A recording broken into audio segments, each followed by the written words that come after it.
Okay, we're live on Twitch. And hello to everybody who may be looking in soon. And let's open up Skype.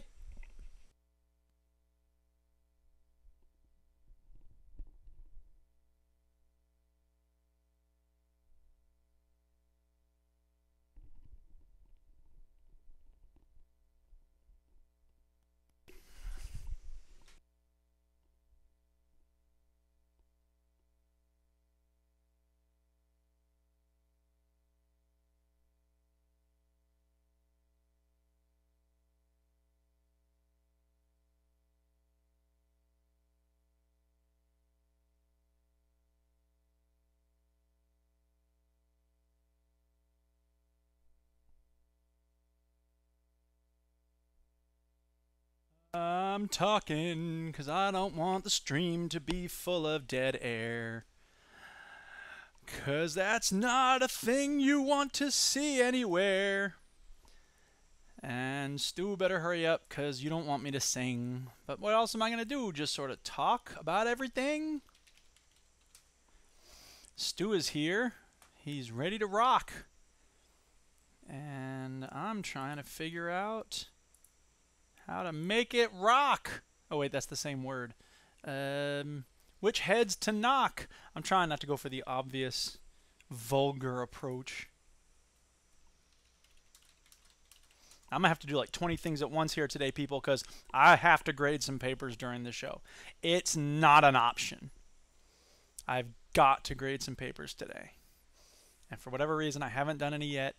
I will, but I also have to fold my laundry. I have to eat lunch. It's going to be a bit of a hectic show because I have to juggle 100 things at the same time.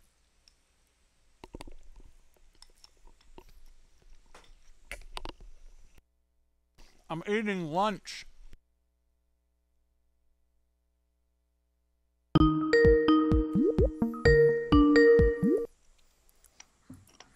Hello. Hello. I better stop munching crisps now because that's always annoying, isn't it, when you can hear someone munching crisps on a podcast? Yeah, really. Why don't you be a little more professional and stop I eating know. on the podcast? It's pathetic. Exactly. Eating stuff like when you're having a podcast. I mean, that's, yeah, who eats crisps? I'm like so unprofessional. You and should be stuff, eating man. pad thai. I know, because people can't even hear you and stuff properly because you're like... Yeah, I'm just eating noodles. You can't hear that. It's fine. Yeah. See, noodles are alright for this, Yeah. Not like crunchy. And I'm speaking with my mouth full, which is really bad manners. Yeah. Yeah, I terrible. withdraw my question. Is No, Pete good, here? though, good. He is here, yes. What up, Pete? How you doing? Hello. Hello. Hello. We got 2 viewers. I was promoting the show on the VAC Vegas Discord earlier. And so some of them may be joining us. I don't know. I've just seen a couple of minutes of that. It looked really funny. Oh, VAC Vegas is awesome. Yeah. So far, it's you and me, Stu. in the chat. So that's probably who's watching, isn't it? It's just us two. Right. Yeah, it is. Yeah. Right. Loads of people are watching. Whatever. We don't need people. I'll do the show alone, as Steve Martin once said. Care. Oh, no, there's 4 now. Someone else is in. I don't know who, but there's 4 viewers now. Well, they might be. Oh, no, the one's just gone because it was like, what the fuck's this shit? I'm out of here. As Steve Martin once said, I can do the show alone. I often do. Exactly. I can do the show for my parents. You can do the show from your parents or for your parents? For my parents. That's what Steve Martin also said. I'll do the show for my parents. Oh, I get you. Yeah. All right, are we ready to start? I think so. Let's start the motherfucking show, bitch. And away we go. Welcome yo to the Veteran Gamers. We said Our fellas will tell you about every single game that we play this week. News, reviews, and an indie pick. Can we cut the condescending crap and play the game? Game breakers. Here comes Duke with soundbite savior. You gotta be that f***ing diamond in the rough. But the only way to become that diamond is by dedication, practice, and doing the shit that other people are too lazy to do. Aw, yeah. No! No, I said! I am your father! Put it back on! Switch that console off before you have to press repeat, yo. Buy my book! Buy my book! Buy my book! Hello, shut up. Hello and welcome to episode 454 of the Veteran Gamers podcast. Yay! Zippity bow! Hooray, 454, and we're coming at you with a whole lot more than usual. I mean, kind of. I don't know, whatever. Anyway, I'm Duke. Yeah. I'm Shu. I'm Pete. Yeah. He's a chinny there. Did you see the delay there that we got? You know what? That reminds me of a question. I have a question for you, Pete. You said that you are the real Chinny, and that Mike, when growing up, he was known as Chinner. Yeah. Did he try to steal your name and identity and become you only when this show began, or was there some other time when he was like, I want to be Chinny? No. Chinner. I don't know. I don't know. Maybe somebody just abbreviated the name, called him Chinny, and he stuck with it. I don't know. Yeah. Everybody that I knew, during his teenage years, called him Chinner. So I don't know where that came in. Who knows? Mind you, his gamer tag on Xbox was Chinny 1985, wasn't it? Yeah, so... true. Yeah, the whole family really had that gamer tag. Yeah, mine was 79, and then I got the kids. Yeah, so we all had the same gamer tag in a way. Well, it's an honor thing. I mean, he wants to be you. He recognizes you're the original Chinny. Yeah. He wants to be the original Chin. And for those who don't know, where is Chinny this week? We don't know. Nobody knows. He's somewhere out there. Missing in action. No, well, yeah, he's missing action. Well, he wasn't meant to be back this week anyway, was he? So he's still not back. He's not back till the EGX shows is when he was back. He's coming back for EG. He better be back at EGX because I'm not being a part of that. You don't want me on the EGX show. What do you think of this? I'm not there. I can't see anything. Yeah, although I did FaceTime one time. That was fun. That was fun. Was that a DGX? Yeah, you did, didn't you? I think it was. It was some meetup. You've done FaceTime at a few of our meetups, I believe, in the past. So, and then we FaceTimed with Mike at when we had the Madison meetup, which was just three of us. Yeah, that was fun. How does that feel, though, Duke, though, to be on the end of an iPad and everybody's all excited at their little event and you're just sat in your living room? Well, no, because they're excited to see me virtually. I want to get one of those things that Edward Snowden has where it's like the tall, you know what I'm talking about, the two sticks, and then there's the screen at the top of it, and it's like he can move the thing around the screen. It's kind of like a robot representing him. It's all very ridiculous. Yeah, you see, Duke is just like wants to be Max Headroom. Yeah. That's what he wants to do, and I don't even know if Pete knows who Max Headroom is. Do you know who Max Headroom is, Pete? I don't know what both of the things you just mentioned was. That's brilliant. Well, Max Headroom was a guy. What was his real name? I can't remember. Max Headroom, that was his name. He was a fictional. He was a virtual creation. No, but the guy who played him, the guy who knows? Who was. Nobody cares. But anyway, he was a virtual. It was like a 3D creation of a thing. Yeah, but he was actually a real actor, doing it. So, lots of people are real actors. Yeah, there was none of that computer-generated claptrap back in the 80s, was there, really? Yeah. Yeah, all that bollocks. It was computer-generated. It looked computer-generated. I know it wasn't actually computer-generated, but anyway. No, it kind of wasn't. He was just a real actor with an overlay. Well, anyway. It was made to look like it was, but really it wasn't. Yeah. It wasn't. Because it was the 80s, remember? You couldn't do fucking shit like that in the 80s. Sure you could. You only had a fucking ZX81 powering that shit. It's okay. That's all you need. Yeah. Yeah, we've got someone in the chat called Zedjok. I have no idea how to say that. I wonder if that's Zero. Oh, no, sorry. Tuja. No, yeah. Yeah, Zedjok. Yeah. He says it's his first live listen since 2016. Dude. Oh. Dude. Welcome back. We're glad you're here live. We are. Yeah. We're glad you're here. But someone said they prefer Max Power over Max Headroom, which means I have to play the Max Power song as soon as YouTube decides it wants to actually cooperate and hook me up. Any second now, it's... There we go. Max Power, he's the man whose name you'd love to touch, but you mustn't touch. His name sounds good in your ear, but when you say it, you mustn't fear, 'cause his name can be said by anyone. There you go. Yeah, There's I the think it's Max enough Power of song that from shit. The Jesus Simpsons. Yeah, Christ. I think we've just lost him. I know, yeah, we've lost about Come 10 back. listeners. You're welcome, Antonio. I don't know if I've told you all this. I think I've told Antonio. I got to be Max Power for a summer. Have I told you that story? What do you mean you got to be max power? Ah, well, it's a perfect thing to talk about in a little My story favorite time. It's story time. Story time.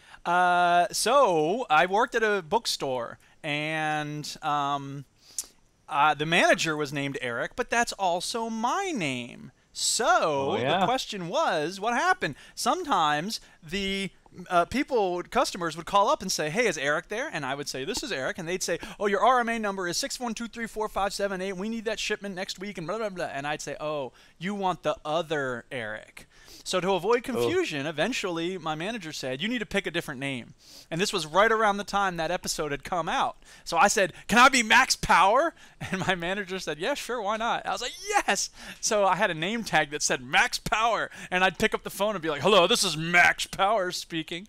My God. It was a beautiful summer. So there you go, Antonio. Now I've told you that story, and I've told everyone listening, all 10 people listening live, and I will say, what's up, listeners, live? We want to say howdy doody to Closet Weirdo and Corzan and Diesel Saint and Ginger Balls and Ian W. and Jack and Yap and Zediatuja. Yeah, thanks for joining us. We hope you enjoy the show. Yeah. So there you go. Who knew? I'll tell you what, Max Power himself is on the show. Max Who knew? Power. I'll tell you what, it's been a bit of a depressing week this week. Well, because Brett Kavanaugh was accused of sexual assault when he was in high school. Who? Brett Kavanaugh is going to be the next Supreme Court justice, but he may have tried to rape a woman in high school. Yeah. But that's who not what knew? you're America. talking about. Sorry, go on. Brilliant. Yeah. Love that place. No, it's just been like the weather's been shit. It's been like raining a lot, and like we've covered up the garden furniture, so that means fucking winter's coming. Ugh. It's supposed to be nice next week. Yeah, so they say, but it's so fucking depressing though, isn't it? It's just like, oh, I'm so depressed. Yeah, but I'd rather be sitting in this rain than experiencing what they are in Carolina. Jesus. That's true. But in China, it's even worse. They've had 66 dead over there, so stay safe, everybody. Yeah, it's pretty shitty everywhere, isn't it? Apparently we're going to get a tail end of it like tomorrow night or something. What we ought to do is we ought to have some sort of global agreement to fight climate change. Oh, wait, we had one of those, and our stupid president pulled us out of it. All right, we better hurry up and switch topics quick. Yeah, but dude gets depressed. Oh, my God. Well, I'm always depressed. Like, that's just a low-level, depression all the time when this idiot's in charge. Pete, do you have any stories? Anything interesting happened to you last week? No. You don't want to whinge about the weather? I don't think so. Okay, we can move right along. You can. No. Okay.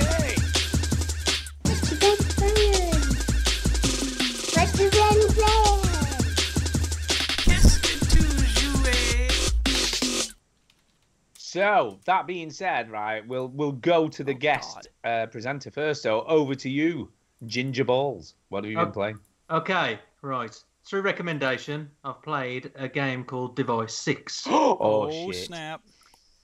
So, a little bit about this game. It's a Swedish developer called Simogo. That is Simogo, yes. Yeah. So basically, your character is Anna, who wakes up in this castle, and the only thing she remembers is like a doll or something. Anyway, so to play the game, you read through the texts on your phone, and you move the screen. You rotate it around 180, and all sorts of directions, just to read through all of these. Well, they're supposed to be. I'm not sure how well this is going at the moment. I'm just keeping my fingers crossed here that this is going well. You turn in your screen and you read through all this information, and there's some interactive parts where you see a picture of a few bears, and you click on them with your finger, and they make stupid little noises from recordings. And so basically, you read through all of this text and go through all of this interaction to try and solve a puzzle. And it's for Anna to get out of this castle and to leave an island that she's trapped on. Get out, Anna! You can do it! So that's the premise of the game. Last week, I don't know whether It was me. Yeah, well, Stu, I take full responsibility for this recommendation because, yeah. I don't know if you listened to what I said last week, but I said the one thing I hate exactly the same as Mike is reading. I hate reading. So to me, this is like a book. Yeah, well, exactly. So to me, this is just the biggest pile of shit I've ever fucking played in my entire life.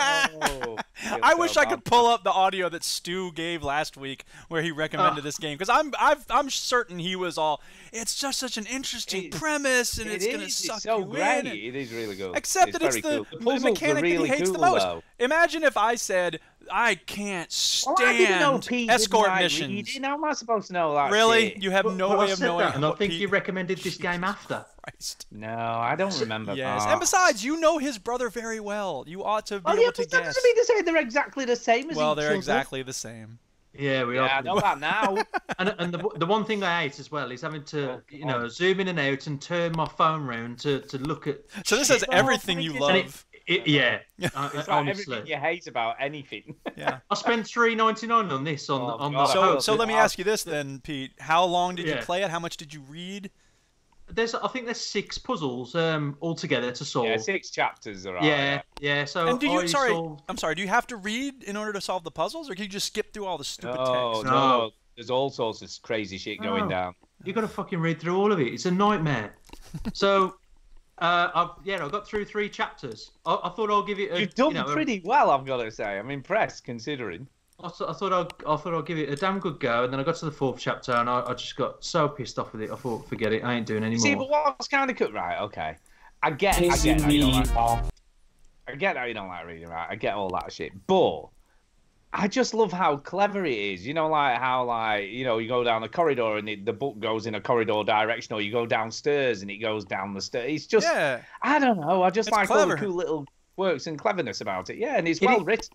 Yeah, it is clever. It is really well put together. It's I think it's a great idea, the whole premise of the game, and I think the audio, the interactions. Well, even like the 60s vibe, isn't it, and all that. Yeah, sort of stuff. yeah. I mean, it could be a little bit more interactive, I suppose. There's too much reading, I think, for a mobile game for me, especially whining about when you want to minor play. aesthetic details. When you want to play a game on your mobile, I suppose you want to just get away from the reading and just play right. So that's what I was going to game. say. I'm sorry. Yeah. Look, I love reading. I'm a nerd. I'm an English teacher. I'm a writer. So I'm all about reading. But when I want to play a video game, I often don't want to read. So get your fucking book game out of here. Yeah. So when I played this game, I thought, the only reason I've had to go with this is because I paid $3.99 for it, and you recommended it. I didn't realise it was that expensive. And then my brother texted me, right, and said, what have I said about Stu's recommendations? Do not.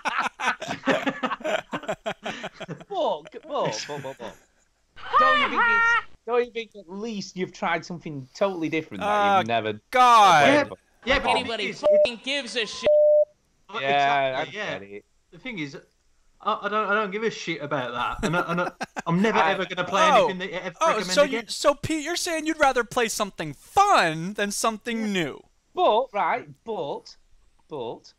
Chinny loves Gone Home, and if you sort of gave him the premise of that game, I don't think he'd have liked that game.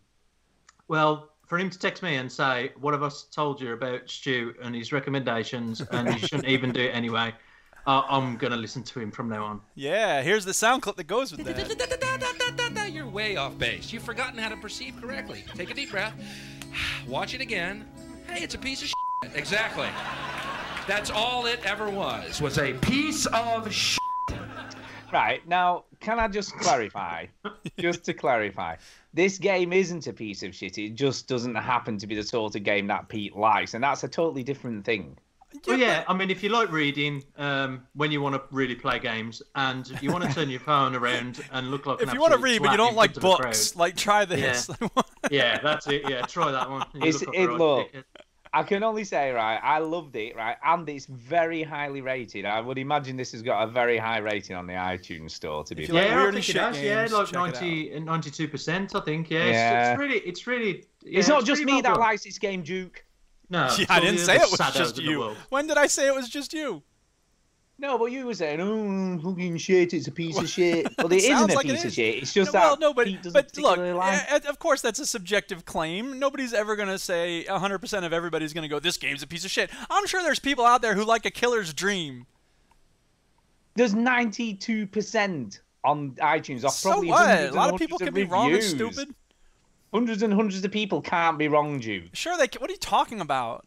Hundreds and hundreds of people voted for Donald Trump. well, Wait, apart from the scratch people that. who voted for Millions Trump. and millions of people voted for Donald Trump. That is true. All right, then. That is true. That is hard to defend, I have to say. Anyway, anything else you want to say about device sex? Oh, yeah, go ahead. Yeah. No. Okay.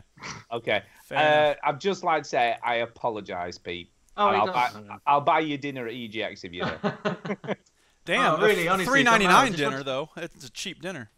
I just wanted to try something different. So, yeah. Well, you definitely did that. You definitely did that. Yeah. Now stop trying different things. Yeah, what you can guarantee, if I make a recommendation, it'll be unlike anything else you've ever played. Yeah. That is true. That is true. Duke, over to you. What have you been up to? Okay, well, I want to say hello to the Minecraft crew, because I think we have at least one person, Closet Weirdo, who likes Minecraft, because he wanted us to rate his Minecraft build. Oh, let's have a look. Let me have a look at it. You rate it. Go ahead. Tell us what you think. Oh, that's pretty impressive, I've got to say. It's like pretty good. I like it.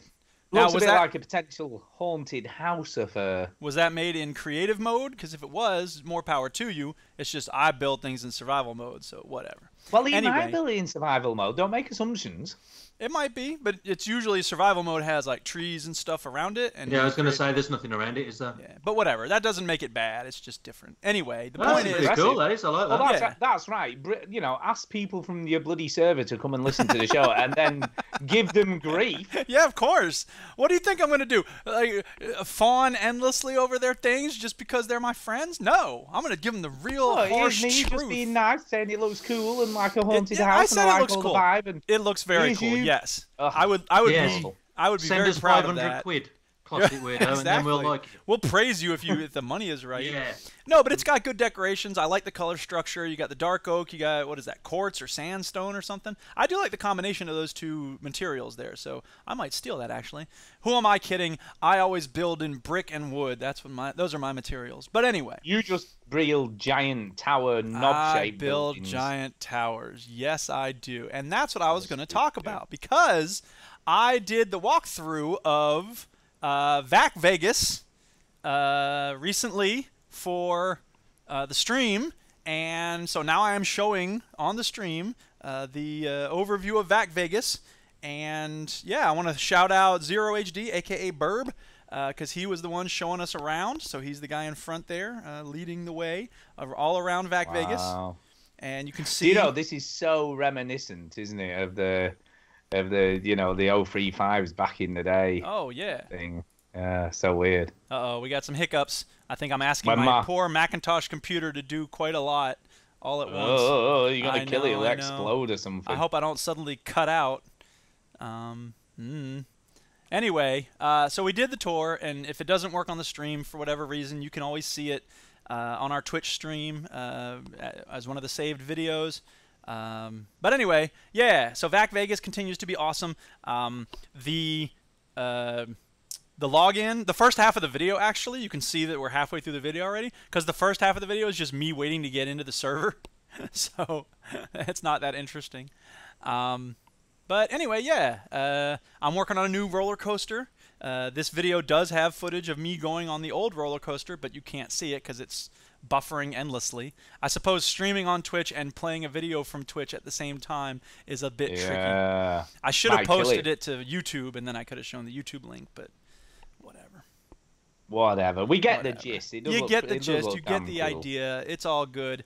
Again, thanks to all the VAC Vegas crew. I put a little note in the Discord that we were doing the show, and I just, you know, it's a great community. So if anybody's interested in Minecraft on the PC, holler at me, Duke Scath, on Twitter, and I will give you the details for the 24 Karat Craft server, and maybe you can join us in VAC Vegas. Yeah, I must admit, I'm just always endlessly impressed with what people do and come up with in Minecraft. Yeah. You know, I mean, I built some fairly cool stuff, you know, in my time. Nothing major, but, you know, reasonably cool stuff. But some of the stuff, like, the really good players can build is just, you know, it's just unbelievable, you know. And like I say, when we had the, you know, the 035 server back in the day, just like I say, every day it was cool just going on to see what people have built since you were last on the server. Well, yeah, and that's the thing with Vac Vegas is it is that thing, but in a very small space. So, you know, you get to see people making, you know, I made the smiley face portal. They had the portal, and then I just put the smiley face up around it. You know, they got the flaming vagina. They got this, you know, building with the little... The flaming vagina. The flaming vagina. Yeah. What the hell? You didn't see that? What the fucking hell's a flaming vagina? Oh, well, here's the Dyne map. I don't know if this will be able to play it, but I'll try to get the Dyne map going so you can see where we are in the server. Yeah, somebody built a vagina, and they set it on fire. So in Vac Vegas, we have a flaming vagina. Yeah, it makes total sense. Why not? Why would you not have a flaming vagina in your... Have you got a flaming penis as well? Well, there is a stone penis, and so it's for gender equality to do both. But yeah, you got to have both. Yeah, but the penis isn't on fire. So no, the vagina's on fire. Yeah. But the penis isn't. You see, that's not equal. I think the penis needs to be on fire as well. Well, you can take it up with the In fact, government. There it is. You see, that's from behind, over on the left there. You can see the flaming vagina. What you need to do with the penis is have like a lava flow coming out at the end of it. That would work, wouldn't it? Well, that would work. That needs to be ice. It needs to. The whole thing needs to be ice. It could. Well, it could be water. I mean, there's nothing. There's no white fluids in Minecraft. So we're definitely a children's program today. Yeah. Oh yeah. Man, this Twitch so, thing is not So why do you want an ice penis, Pete? Is that like a Game of Thrones reference, fire and ice? Yeah, it's the complete opposite to fire, isn't it? Yeah. Yeah, there you go. It's a song of both. A song of both. Yeah. I'm sorry I couldn't put more of the tour on the stream, but it's just not working for me. This Mac is kind of old. I can't believe you're still using that Mac Mini. How many years have you had that? It's been a while. It's old, and you know, it's just barely doing the job. So like, I don't want to get rid of it. It does what it needs to do, and that's the best barely does what it needs to do. So Duke, it's so cute. Duke, sorry. Yes. So going back to Minecraft, then years ago, when I set up the account for the kids, you had to go through. Is it Mojang, and you had to create an account, and you had to. It was all internet based. You can't. Well, Steam wasn't around then. Right. Is it something that you still do? Do you have to go through Mojang and the Internet Explorer or Steam? And so there's two things. I didn't. First of all, the latest update is 1.13. They did this big ocean update, and I didn't swim around in the ocean. I should have done that because there's a lot of new stuff under the sea. Under the sea, under the sea.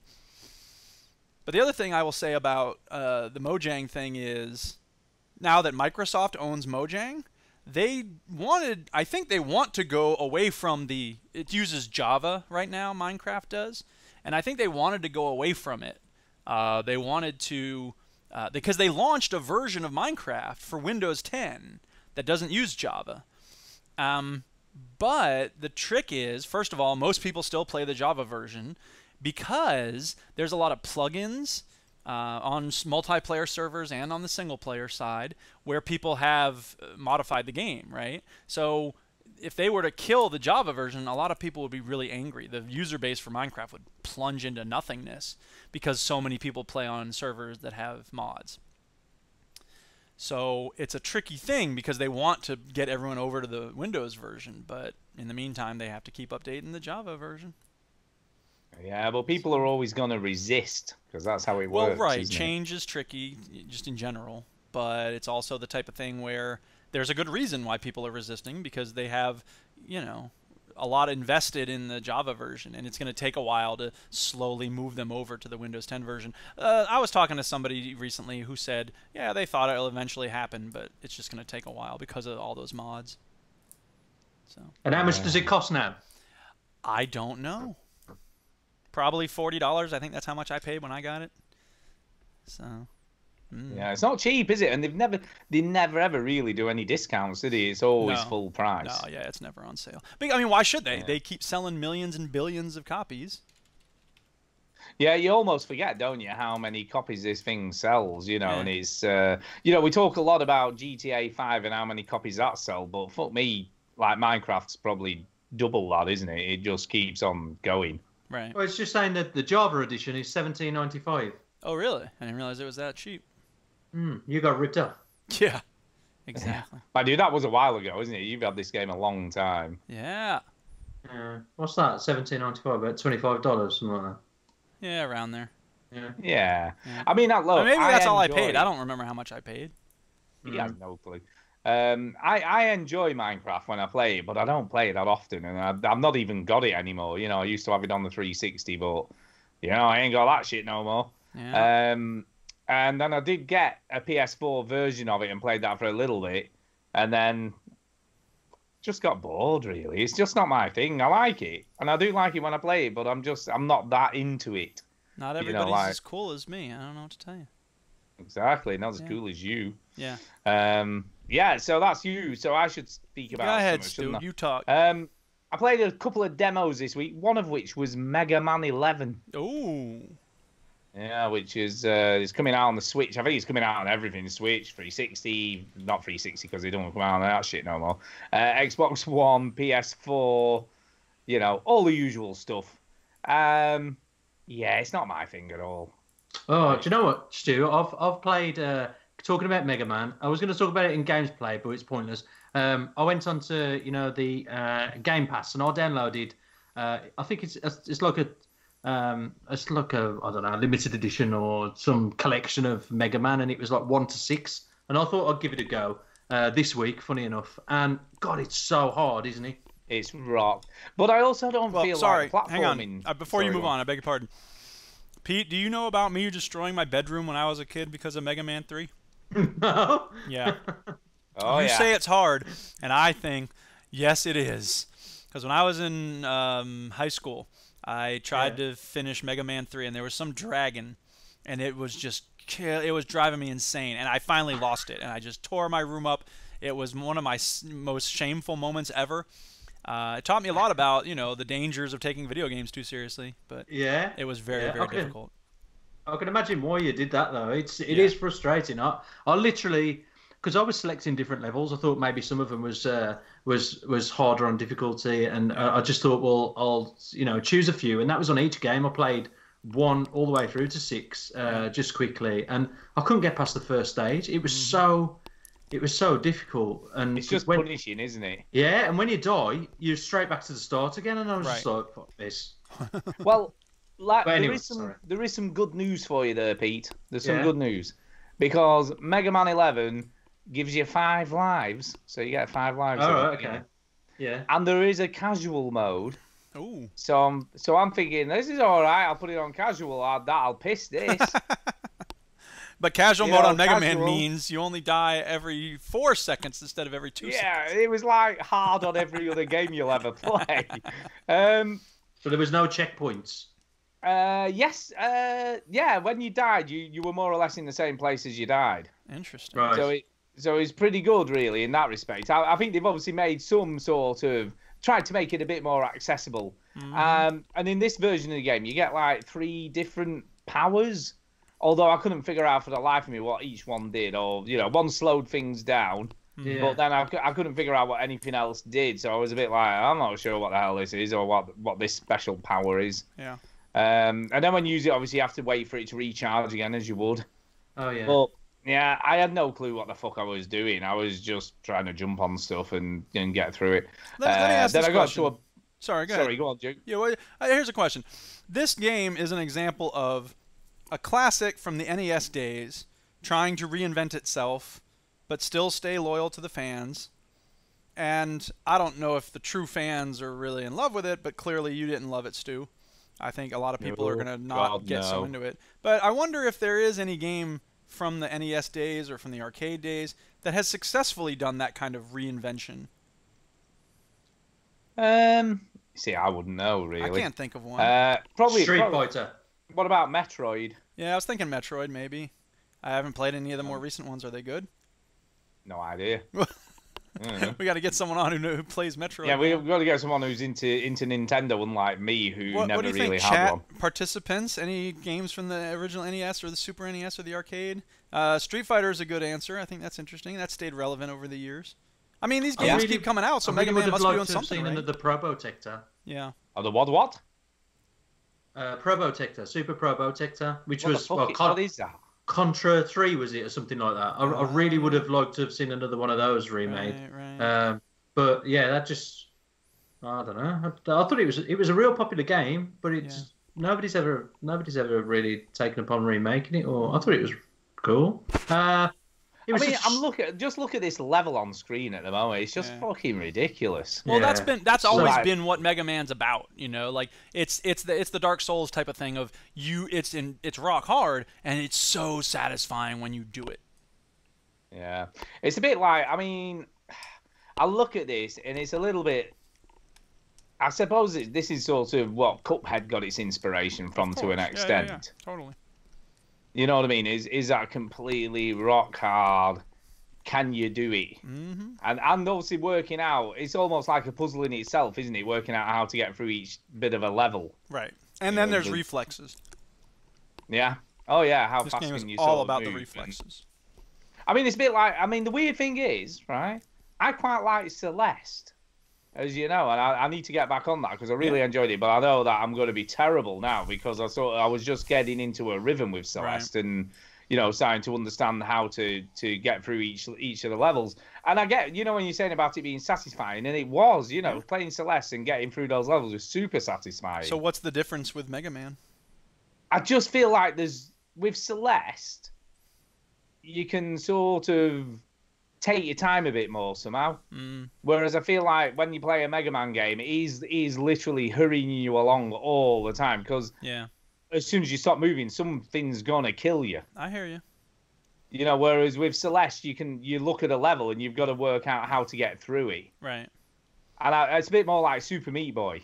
Well, I was just thinking about Super Meat Boy because once you start moving around in Super Meat Boy, they're often, I mean, you can look at the screen, but with Super Meat Boy, at a certain point, like a third of the way through the game, you're not on the same screen the whole time.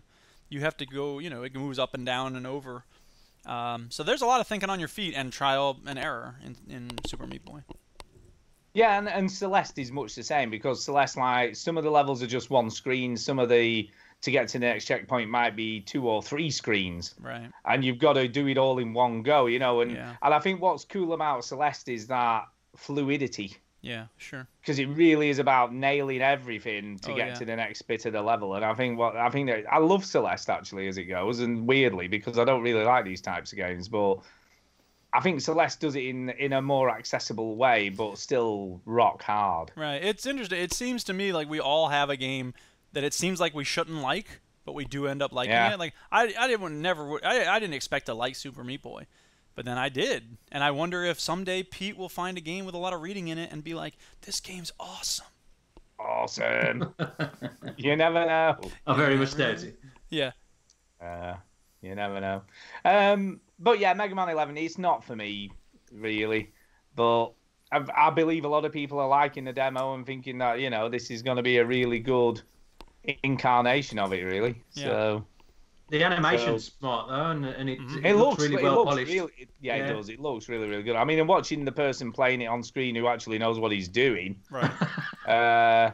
It does show you that it can be done. You know, I thought, no one can do this shit. But this guy knows what he's doing. He knows how to slow down time and use all these special powers. That's why they should give you a level that's like doable in order to get you that. Well, because that was the thing with Super Meat Boy. It starts with like a completely flat level with no monsters. And it's you just run to the right, and then you get the girl, and your level's clear. And so it leads you in a little bit at a time. Like, just do this easy thing, do this easy thing. And before you know it, you have this sense of, like, I'm going to finish this whole game. And then they start throwing in the hard shit, and you're like, oh, Jesus. But you know you can do it, you know what I mean? Well, you did it, though, Jude, didn't you? I did it, but I don't know that I would have done it if they had just thrown me into the hard stuff right away. They built up my confidence first. And I think Mega Man says, we don't care about your confidence. Fuck you and your confidence. I think just going back to Celeste again, what's kind of funny about that, and he does the same in Super Meat Boy, doesn't he? You know, it does all the replays of how many times you die. Yeah. And all that. So, well, Celeste, it just gives you a number. So when you finally get through a level, it tells you how many times you died doing it. Right. And it's like ridiculously into the hundreds, you know? It's like you died 329 times. Yeah, well, just like, that's nothing to be ashamed of. I know. It just shows you how shit you really are. I think another interesting thing about this is I wonder what the average age of person is buying this game, because looking at this, you need reflexes on point, don't you? Because I couldn't play a game like this now. It's just too fast. I mean, I'm just watching him trying to jump through those lasers, and it's like, me. Yeah, it's so fast. Well, and it's doing the lasers at the same time as you're dodging the projectiles. As you're trying to shoot and stuff. You're trying to shoot things. Yeah, that's the part that really does me in. Because Super Meat Boy, for all of its difficulty, you're really only ever doing one thing at a time, and mostly it's just jumping over things. Like, that's most of what you do in Super Meat Boy, is just jumping over stuff. And so when they introduce combat, I always get, that's like one of the reasons I've taken a while to get to Celeste, is because there's combat. I'm like, There is in Celeste, but not really. It's not Mega There's Man not really style much in the combat in Celeste. Right. It's more about dodging stuff. Right. Well, and avoiding I'll try things. It at some point, yeah. So. Yeah, there's not really any combat. It's more like Super Meat Boy. It's jumping and avoiding stuff. Fair enough. You know, and working out your ways through the level. The next time there's a sale, I'll probably play. I'll probably get Celeste. Yeah. I'm not promising nothing, but you know. Have you seen Celeste, Pete? Do you know what we're talking about? Yeah, isn't that like is it Terraria or something like that? What's I'm trying to think of it. It's not Starbound. It's nothing like that. No. It's more Super Meat Boy-ish. You're running around trying not to die. Yeah, it's a trying not to die kind of game, but it is a platformer, so it's similar. It's similar to Mega Man in that respect, but other than that, it's sort of a lot different. Are there any really, really hard games that you like, Pete? Well, I really enjoyed Mega Man when I was younger. That's why I played it again this week. I just thought, oh wow, you know, I just wanted to. So back in the day, you really got into it. Yeah, I don't know what it was that got me into this, but I don't know. I just used to like unusual games like Castlevania. I thought that was pretty tough. Castlevania 4 on the SNES, and Zelda as well. That took me months to complete on the SNES as well. But no, I think the culture's changed as well in people my age that don't really game that much. You just want to play something that something quick and easy that you can just get straight into, and you've not got to get your head into it or get yourself into any frustration of having to repeat yourself. That's the thing for me, is that my job tends to be pretty stressful. So at the end of the day, I want something that's not going to add to the stress, which is weird because I play Rocket League, and you would think if I wanted to avoid stress, I would not play Rocket League, but the thrill of scoring is such that I can't not play it. So. I think it's more kids that get frustrated about those type of games, though, Duke. If they don't win, or if they don't score, or if they're going to throw an absolute wobbly. But that's me, though. I mean, I get upset. I throw a wallop. Duke is one of those kids. I'm one of those kids. Dear. Yes, I am. Okay. All right. All right. Anything else about Mega Man 17? No, nothing from me. But it's made a good conversation. Who knew? Yeah. So yeah, but yeah, it's not for me. But I thought always try something new every day. That's what I say. Yeah. No. And I tried this and it was shit. Because if you do, it's not shit. Like I say, I can admire the game, but it's just not. Piece of shit. Go on. Back over to you, Pete. I've only been playing GTA 5. That's the only other thing I've been playing. I've got a little bit further now. I've got to a big bank heist, and there was some armor that you had to wear and run yourself through the town and get shot up at by the army, and you escape in this tractor into a factory, and then you're working with the FBI and trying to escape this mission anyway. And I think you were after that there was a mission where you had to rob some nerve gas virus, and I think after that I don't remember that at all. Oh, you don't remember that? No. Oh. But it's been a while. I was actually thinking about this game today. I don't know why, but I'm like, I wouldn't mind doing another playthrough of that. That's a good game. Oh, okay. And I bought it on the PC when it came out. The heists were great fun, weren't they? Oh yeah. Yeah. It was quite good actually. I've returned Patricia, the mob boss's wife. So there's a few cool things I've done that I think have pushed me through the campaign quite a lot, but I've still not got to the big choice that you were talking about last week. So you will. I could see that's going to be one of the characters is probably going to be bumped off, or you've got the choice whether to kill them or not, because there's a big tension there between Michael and Trevor, and you can really see that escalating. So we're not saying nothing. Yeah, I ain't saying nothing. Yeah. Franklin seems to be the mediator and trying to, trying to keep the peace, but you can see that it escalates between them both. Who knows? Franklin's an interesting character. The black characters in San Andreas were all pretty stereotypical, and so for them to make a character like Franklin who's got some depth and some, different, he's adaptable. He can move between worlds, and that's rare in a GTA character. So it's cool. I think his morals are good as well. So if it is down to him that gets killed off, because I know Trevor really beelines to piss him off, and if it comes down to the point where there's an argument to try and kill Franklin off, there's no way I'd do that at all. But who knows? I don't know what that choice is. I haven't read into it, and I'm going to wait until it happens. Well, if you're not on the show after you play it, make sure you write in or send a speak pipe or something talking about your perspective on that. I've got to say, whatever you say about GTA and the controversy surrounding, those games and stuff, Rockstar make fucking good games, don't they? Oh, yeah. Yeah. Do you know what I mean? They're always controversial, but whatever, who cares when you have so much fun playing them? Yeah. But I've talked about this for about, 3 weeks now, so, I can understand we're going to move on. Wait till I get to Rocket League. I'm just kidding. I'm not going to talk about Rocket League this week. Rocket League. I have nothing to say about it. Don't worry. Good stuff. But yeah, no, like I say, I can't wait for Red Dead 2, and that ain't that far away now, is it? We're in September now. It's only about a month and a bit or whatever, isn't it? Yeah. Unless they It's got to be soon here, people. We need to finish all the games and get them out of the way, and then we can make a space. That's what you got to do. Yeah. Well, I'm hoping to complete this in that time. Yeah, you should do. If you keep focused, you'll get through it. Well, I mean to try and do as many of the side missions as well, and try and get close to 100% in it if I can. Yeah. Yeah, it's weird. I don't really remember many of the side missions in GTA, but the one I always remember was this fucking weird one where I had to have a race with some jogger. I've done that one, The fitness freak, Yeah, and I don't know why, I just always remember that one particular side mission, but other than that, I don't really remember any of the others. Damn, this person on the stream is a bad driver. He's giving me vertigo. I mean, I guess he's a good driver, but he keeps adjusting the car and stop shaking the car. Yeah. Anyway. But you can't beat GTA, but hopefully, like I say, Red Dead 2 is going to be awesome. But that ain't that far away. It has a lot to live up to. Yeah, back over to you, Duke. Yeah, so I have... What else have I been playing? I talked about Minecraft. I have nothing to say about Rocket League. I have 2 demos to talk about. One is called Uber Flight. It sucks. There was a game I played a few months ago. I don't remember what it's called, but it basically is just you fly around. That's the whole game, is just you flying around and, seeing stuff. And that's kind of what this game is, only this game takes itself a lot more seriously. So it's, first of all, your character is anime looking kind of whatever. You've got this jetpack on your back or something, and it's not just like the other game that I played, Super Flying or whatever it was called.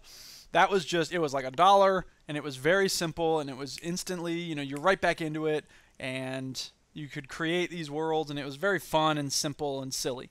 This game's taking itself very seriously.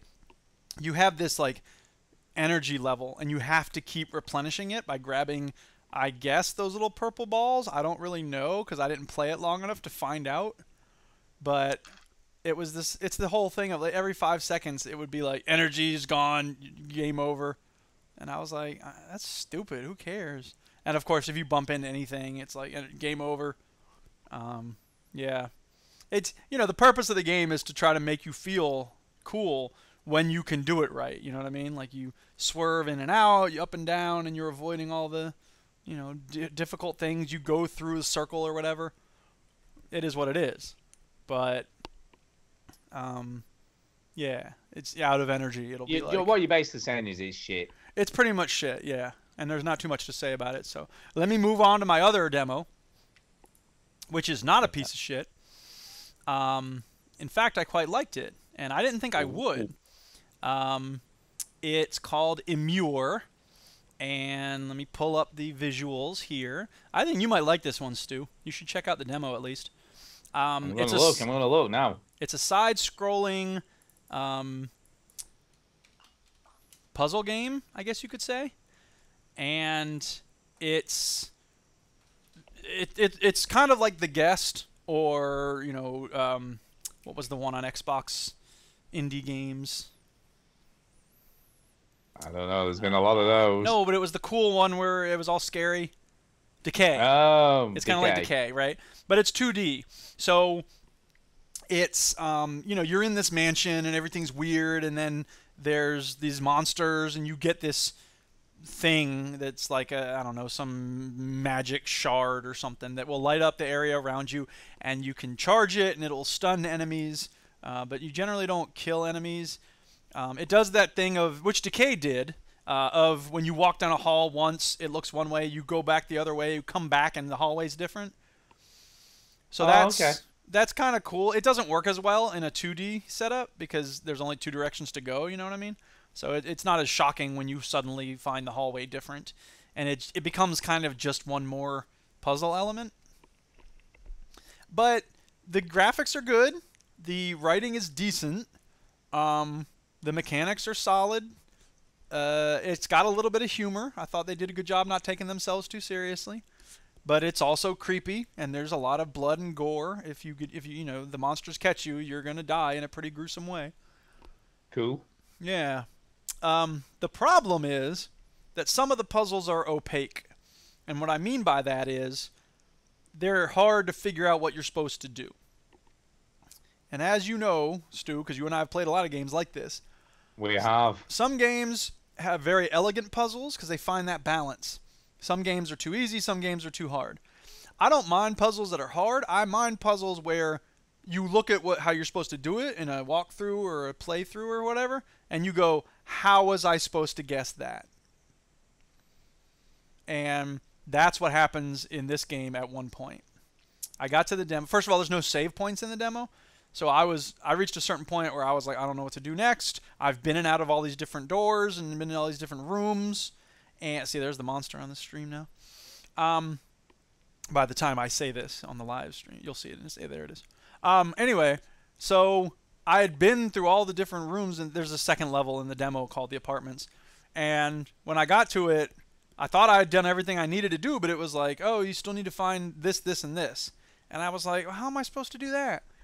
And I went around like twice more to all the different rooms, and I still couldn't figure it out. So eventually I was like, you know what? I don't care enough. And I quit out of the game, and I looked up a Let's Play, the one you're looking at now. And I skipped ahead to the part where I got stuck. And I figured out what I needed to do, and I was like, oh, are you kidding me? Because one of the graphical elements, I couldn't tell what it was. And if I had known what it was, I probably would have figured out the puzzle. My point is, that was not a very elegant design for that puzzle. So I'm just nervous about getting this because although the graphics are good and, there's a lot of great things about it, I don't want to invest a lot of time and energy into this game if the puzzles... And you don't necessarily want to have to go and look at a walkthrough, do you, to complete absolutely. It, right. So, I mean, whatever. It could be worth it. They're still working on it. It's due out, I think, maybe the end of this year, beginning of next year, something like that. The devs are apparently active on the Steam forum, so I posted my thing, and someone else said, yeah, I got stuck there as well. So maybe they'll realize, oh, there's a problem with that puzzle. I don't know.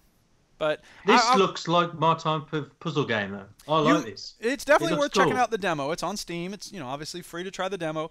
I think there's so much that's good about it. I don't want to slag it off because it is very well done in many ways. Yeah. I like the little Demogorgon demon as well.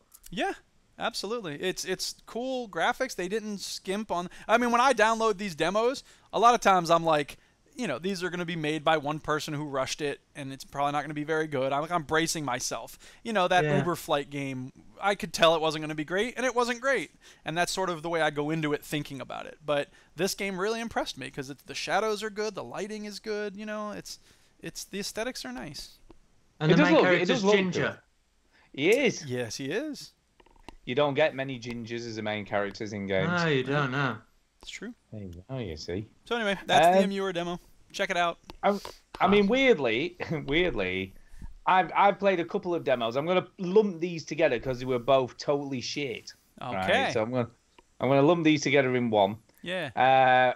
One I'd forgotten to put down, but I'll mention that anyway. But I can't find any demos on YouTube for both of these games. Well, maybe I can. So if you can find something good on YouTube, because I haven't found anything. So what's the first one called? The first one's called Beat the Song. Okay. Right, it's fucking terrible. It's like a really, really, really bad knockoff Guitar Hero. Ooh, all right. All right, with no licensed songs whatsoever.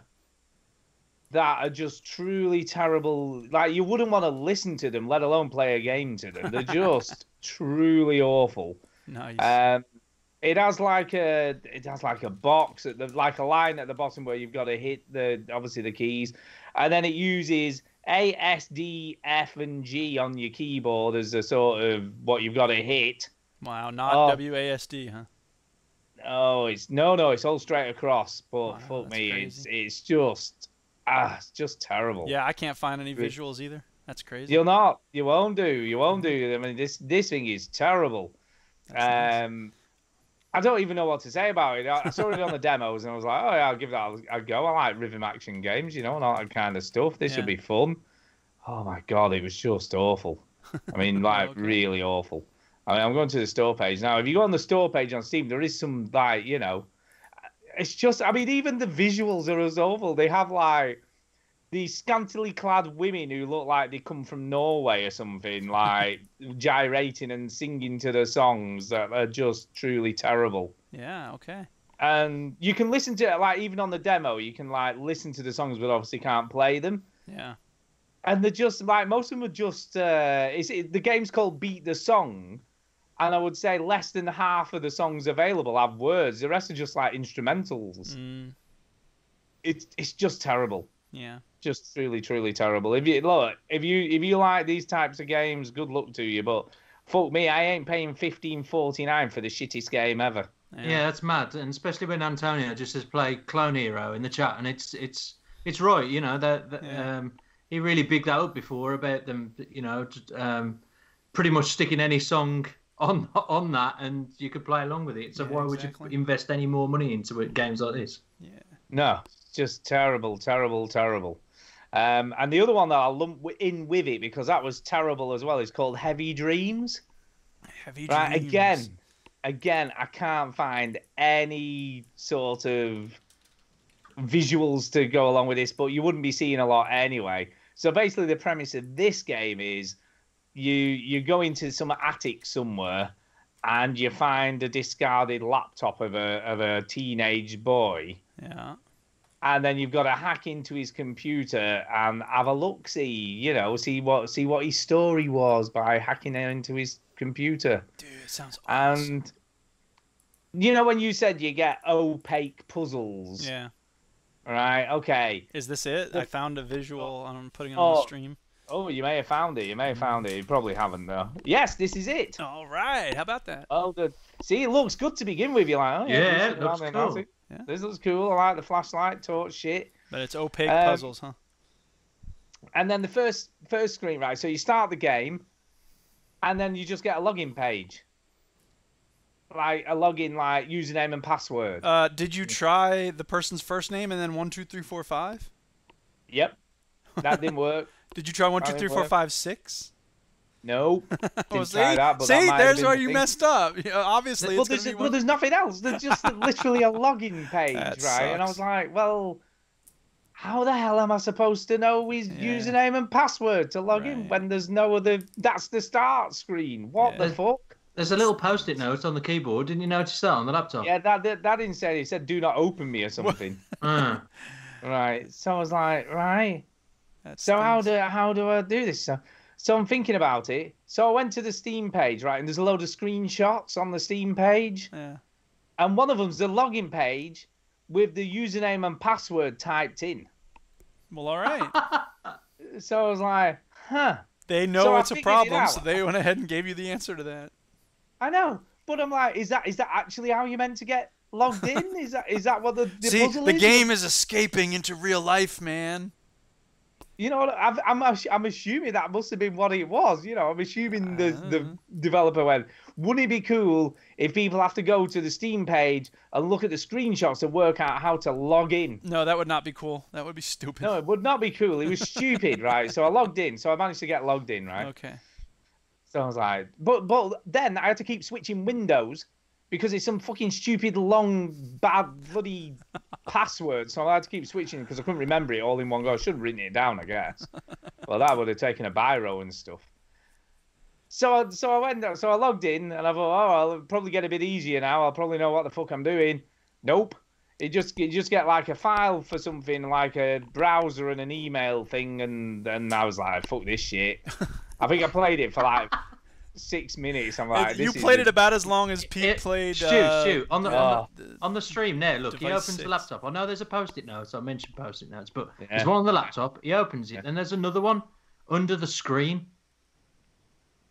I don't know. Look, there. I know, but would you have time to read anything off that? You see, I wonder if that wasn't a reflection of something.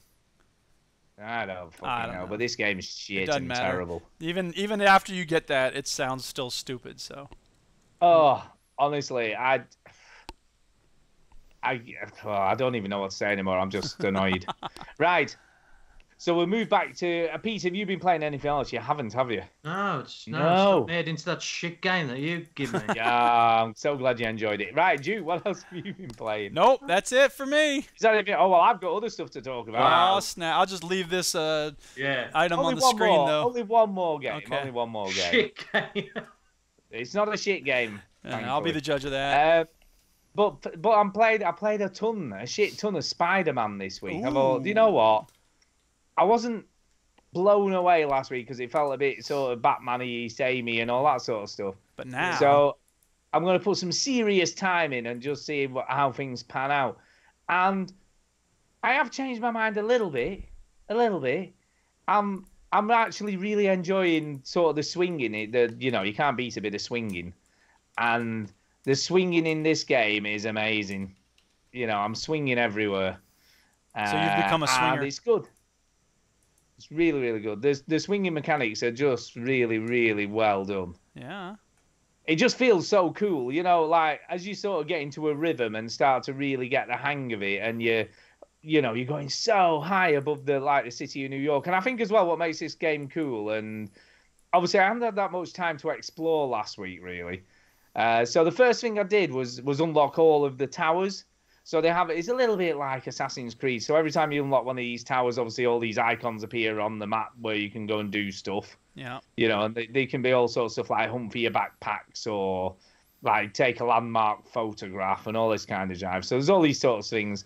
And each one of these tasks gives you a token, and then these tokens can be used to unlock gadgets and suits and plethora of things within the menus. Okay. So that's what you're doing all these tedious tasks for.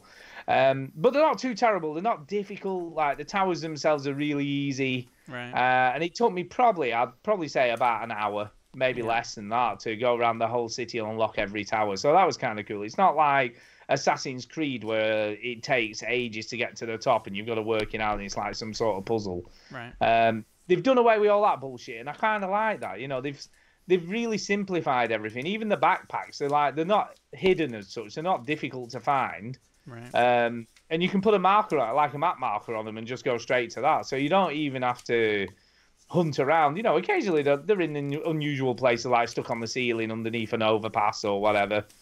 But they're never really too difficult to find. And I think what they thought about when they were developing the game is how can we get players to level up quickly. They've got all these weird systems, like each like level up or gadget or suit to unlock or whatever it may be, or new power has tokens. So there's like landmark tokens, base tokens, crime tokens. So there's a token for pretty much frigging everything, like backpack tokens. Right. And then it's so rather than collecting, I don't know, 3 bits of wood and 4 bits of steel and whatever, like you do in a lot of games, this is just literally these tokens. Yeah. And once you have enough, you can unlock the power or whatever. And it sounds complicated, and it did feel like that when I first started playing the game, because there just seemed to be so many different bloody tokens. Yeah. But as you start to play the game, it isn't really. And every time you're in a part of the city, you're like, oh yeah, there's a marker for a backpack. I'll just go and collect that because it's only like, 200 meters away. I might as well go and get it while I'm in the vicinity. And I think that's kind of what makes it cool. When you unlock all the towers, if there's any crimes going down or someone's being robbed, you get like an alert on your thing, and you'll get like a little exclamation point underneath you, and you can drop down and then obviously kick some ass, and then you get a crime token. So they've made it good in that way, whereas, like wherever you are, you're never too far away from getting a token for something. Mm-hmm. And you just inadvertently collect these things as you're going along, so it doesn't feel like that much of a grind, I guess. Yeah. Voice acting wise, it's great. Like I say, animation's amazing. Story so far is pretty good. It's pretty good. Like, you've got rid of Kingpin, and then all these other people are trying to take over, and there's these demons who wear these weird masks and stuff. And yeah, I think I've already got an idea who a baddie is who's pretending to be a goodie. So that's kind of, if I'm right, I'll be a bit disappointed that I've figured that out so early in the game. Mm-hmm.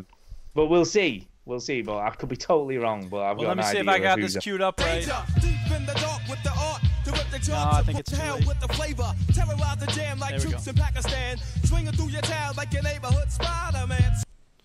There you go. There you go.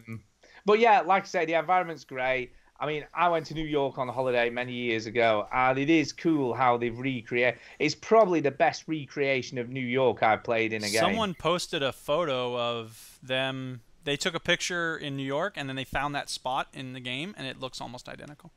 It does. It is amazing, and they've really fleshed it out. Whereas in some games they kind of have a bit of a New York, and then a lot of the major landmarks are missing. Or they've scaled them down so they're not quite as big as they are in real life. Yeah.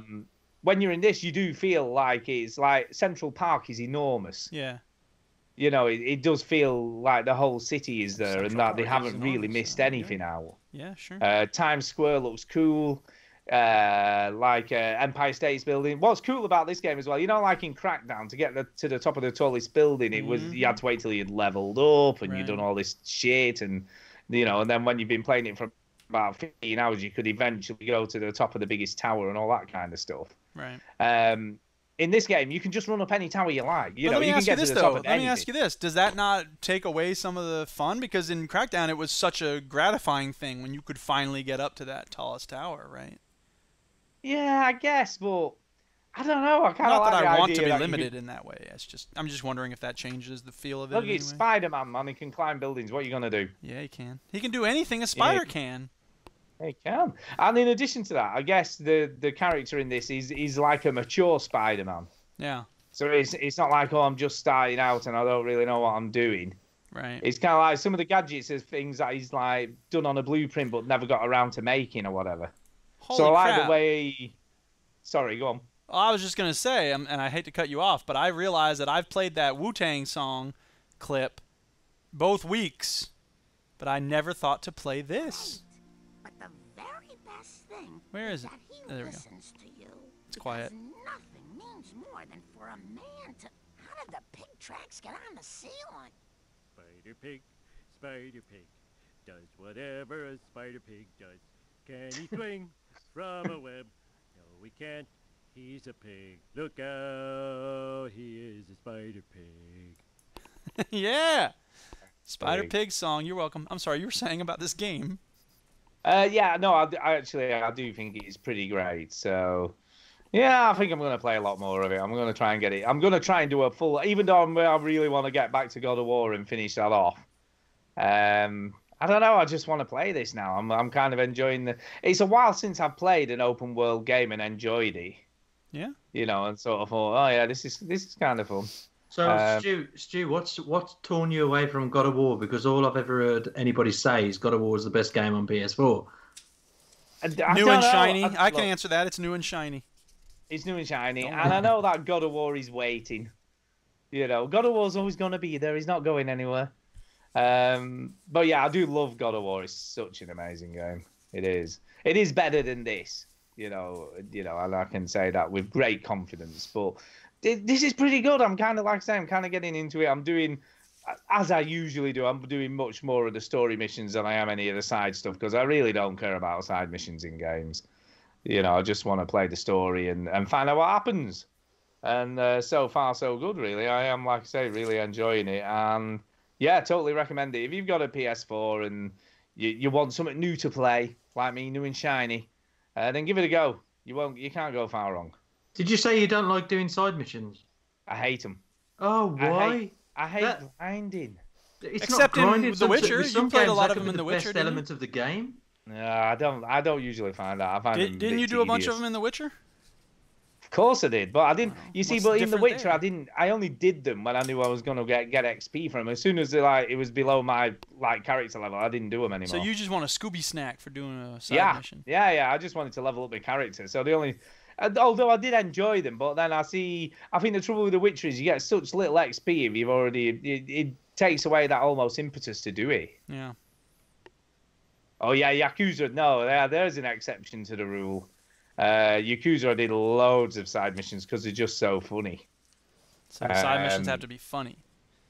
Yeah, they have to be totally unique, and I think you can safely say Yakuza has some of the most unique side missions I've ever done in my life. And and I know we've talked about this before, but a great example of that is teaching a girl who's shit at being a dominatrix how to do it.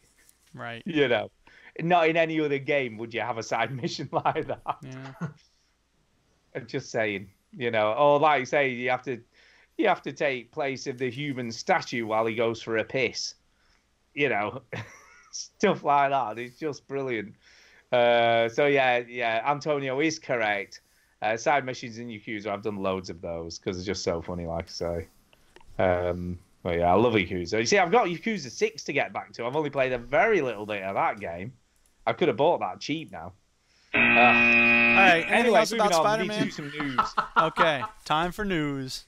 Yeah, time for news. I'm digressing. I'm supposed to play a jingle, aren't I? Wow. Putting news first. Yeah. Now, you may have heard of a little game. I think it's called Fortnite. No, I've never heard of that. That sounds like a made-up game. Yeah, it sounds shit. But apparently Fortnite is causing lots of problems. It's causing lots of problems for people because it's now been cited in over 200 divorce proceedings. What? You kidding me? I'm not kidding you. This is absolutely true. What's the source for this? Where is this coming from? This is AV News. Now, whether this is true, I don't know, but this is what it's saying. Jesus. Yeah. I'm going to look for PUBG. PUBG for life. Let's see how many that's PUBG has been cited.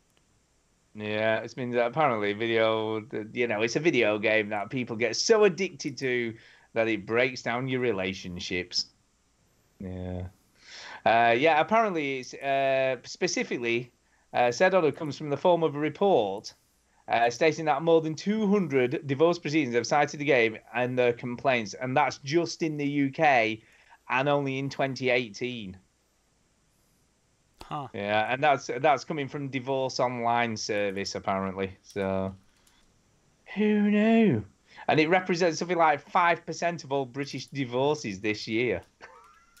Wow. That's just brilliant. That's crazy. There you go. Want to get divorced? Start playing Fortnite. Sorted. You don't need to commit adultery or have unreconcilable differences. Although you can if you want. I mean, hey, the Veteran Gamers does not take a position on adultery. We're neither for nor against it. Yeah. We're not trying to tell you how to live your life. Yeah, but you can just play Fortnite. That'll be fine. Yeah. So that's that bit of news out of the way. Yes, 100% uncensored sex game now out on Steam. Now we're talking. So for the first time ever, 100% uncensored Japanese weird and shit game where people have sex is available to buy. All right. Yeah, you want this, Pete? It's called Negligee. I couldn't give a shit. If there's enough places to see shit like that, why have they got to put it into video games? I've no idea. People obviously like this stuff. What? I don't know. But it isn't. It's not available everywhere, though. It's not available everywhere. Mm. So if you live in these countries, unfortunately, you can't play this full-on Japanese sex game. Weirdly, one of those countries is Japan. Well, how about that? Well, because they have like harsh rules about. They do, but these games are made in Japan, Yeah. but you can't play it in Japan. Yeah. What's that all about? Where can it be played? It can be played everywhere apart from Japan, Malaysia, Botswana, Egypt, Morocco, Nigeria, South Africa, Sudan, Uganda, Bangladesh, China, Lebanon, South Korea, Pakistan, Saudi Arabia, Turkmenistan, Belarus, Iceland, Ukraine, Russia, Australia, Papua New Guinea, Guyana, Iraq, Dubai, United Arab Emirates, and Germany. Oh, that's a lot of places. That is a lot of places. So those are all the places that you can't play it. So yeah, they've got sense. Yeah, I've got sense. But I don't know, dude. I just find it weird. I mean, look, each to their own. Each to their own. If you want to play a sex game, go for it. The Veteran Gamers does not take a position on full frontal nudity hardcore sex games. Ooh, I wonder if there's a demo. Oh, God. Could it be worse than the pigeon sex game? Yeah, probably will. Probably will. Oh, my God.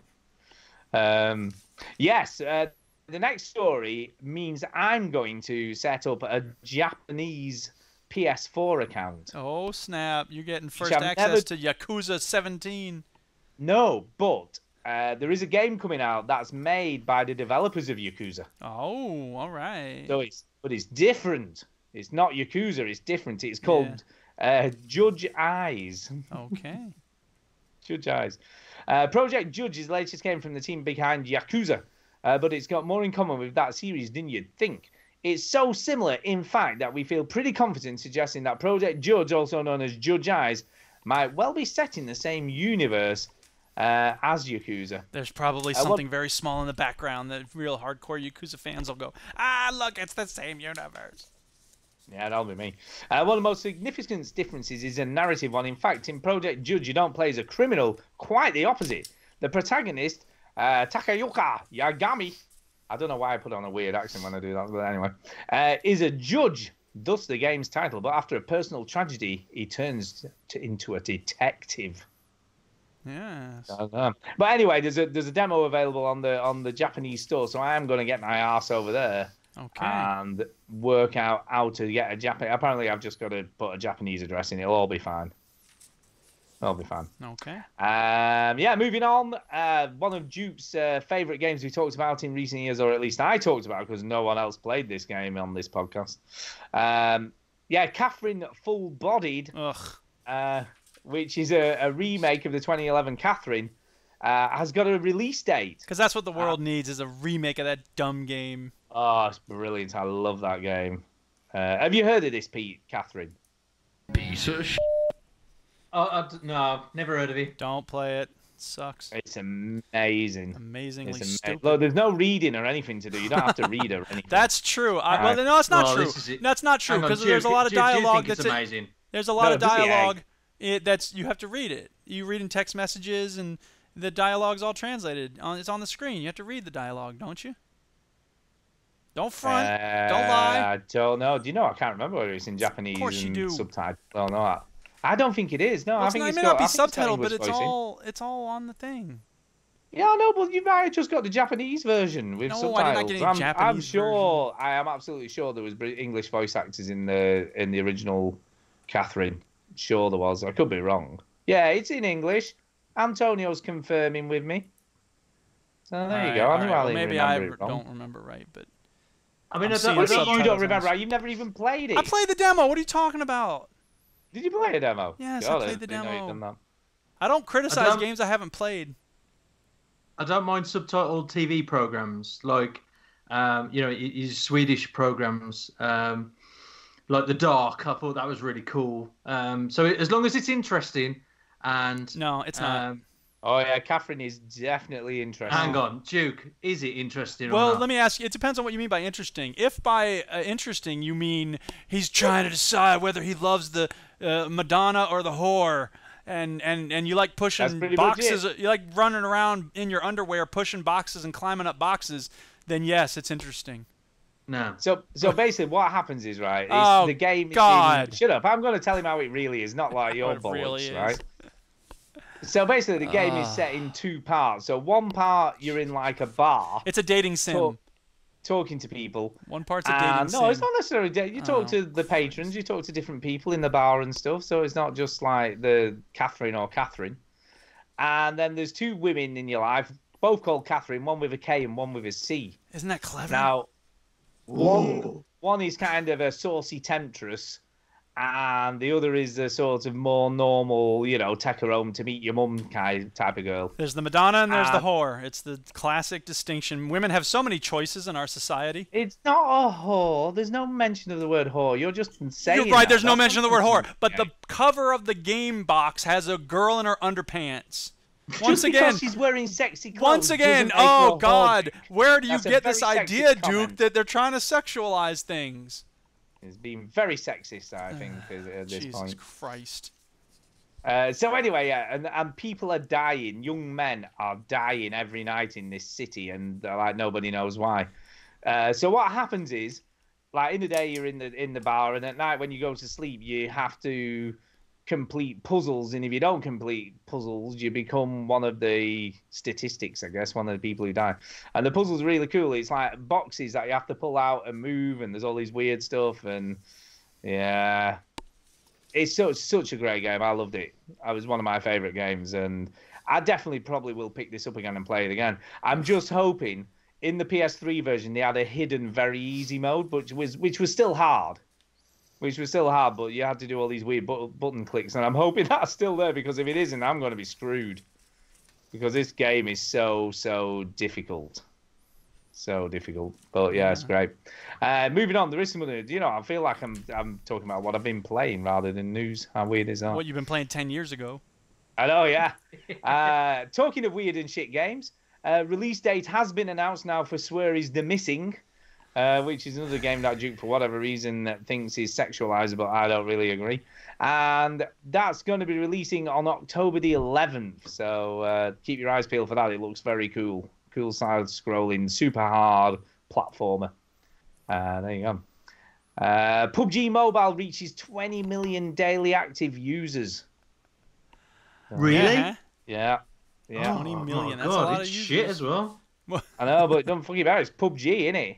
Yeah, I know. I mean, the game is amazing on Xbox and PC, but mobile, my God, no.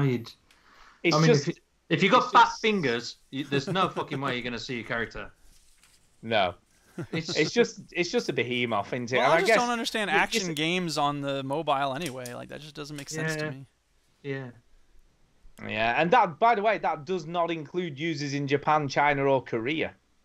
So that where there's fucking hundreds of millions of people playing it. Yeah, it was designed over Korea, wasn't it? So yeah, that's where it was launched first. So there's millions of people playing it there already. So that's just ridiculous, isn't it? And if you're on the tablet, I guess it's not so bad. No, be playing on the tablet. But freak me, man, this is just like printing money, innit? Really, that's all this game is. It's crazy. Is it free on the mobile? It's free to play. Yeah, it's free to play. Which obviously increases the number of people who are going to play it. It is, but by the way, that is daily player figures, not just sort of people who've bought and downloaded it. That's people who are actually playing it. Yeah. Oh, I mean, I've not played it that much. I played a couple of games, and I got a bit fed up of it, to be honest with you. I just didn't like. I just didn't like the playability purely because of the screen the size of the screen that I was playing on. But can you buy loots then through this? Is this something where there's microtransactions or? Do you know? I don't remember. There's got to be some way they're making money off it. They're not. Yeah. They all make money off it. I mean, I suppose it's possible that they're just putting this mobile version out so people go, "This is fun, but I should really get the real version."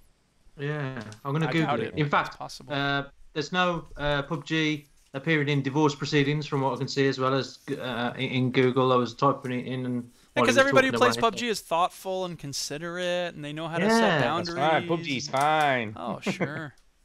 They're not addicted in the same way as Fortnite. God. Yeah. Anyway, a little bit of television news. I know we don't usually do telly news, but I thought it was kind of cool. But Westworld season 3 casts Breaking Bad star Aaron Paul. So Aaron Paul's going to be in the Westworld when it comes back in season 3. So that's kind of cool. Have either of you watched Westworld? Not yet. I want to. No. Well, I'll say that. I watched the first. In fact, Westworld. We watched about 4 or 5 episodes, didn't we, Shell? What? Westworld, and it was shit, wasn't it? Yeah, it was shit. It's not. Wow, that's hard. Just I've never couldn't heard get anybody into say anything it. bad about Westworld. Couldn't get into it. It was hard work. Didn't enough. like it. I like history and battles. Vikings. Yeah. Yeah. Anyway, do you like Game of Thrones then, I'm guessing? Yeah, I love it. Yeah, it's nice. Yeah. I mean, I do like Walking Dead, but that just, I don't know, it just did my head in after some time. It's just, it was so boring.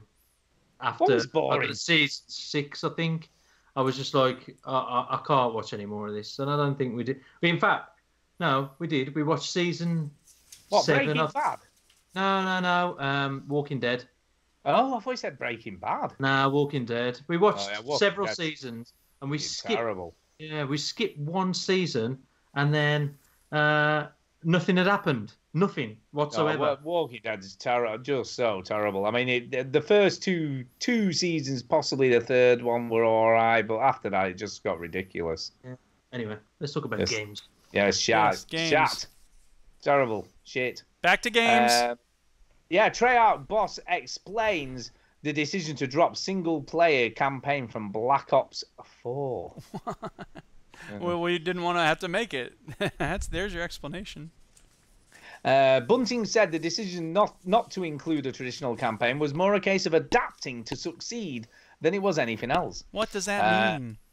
Well, this is what he said. Look, this is what he means. He said, "The most important aspect of game development is being able to adapt," he said. Doesn't mean anything.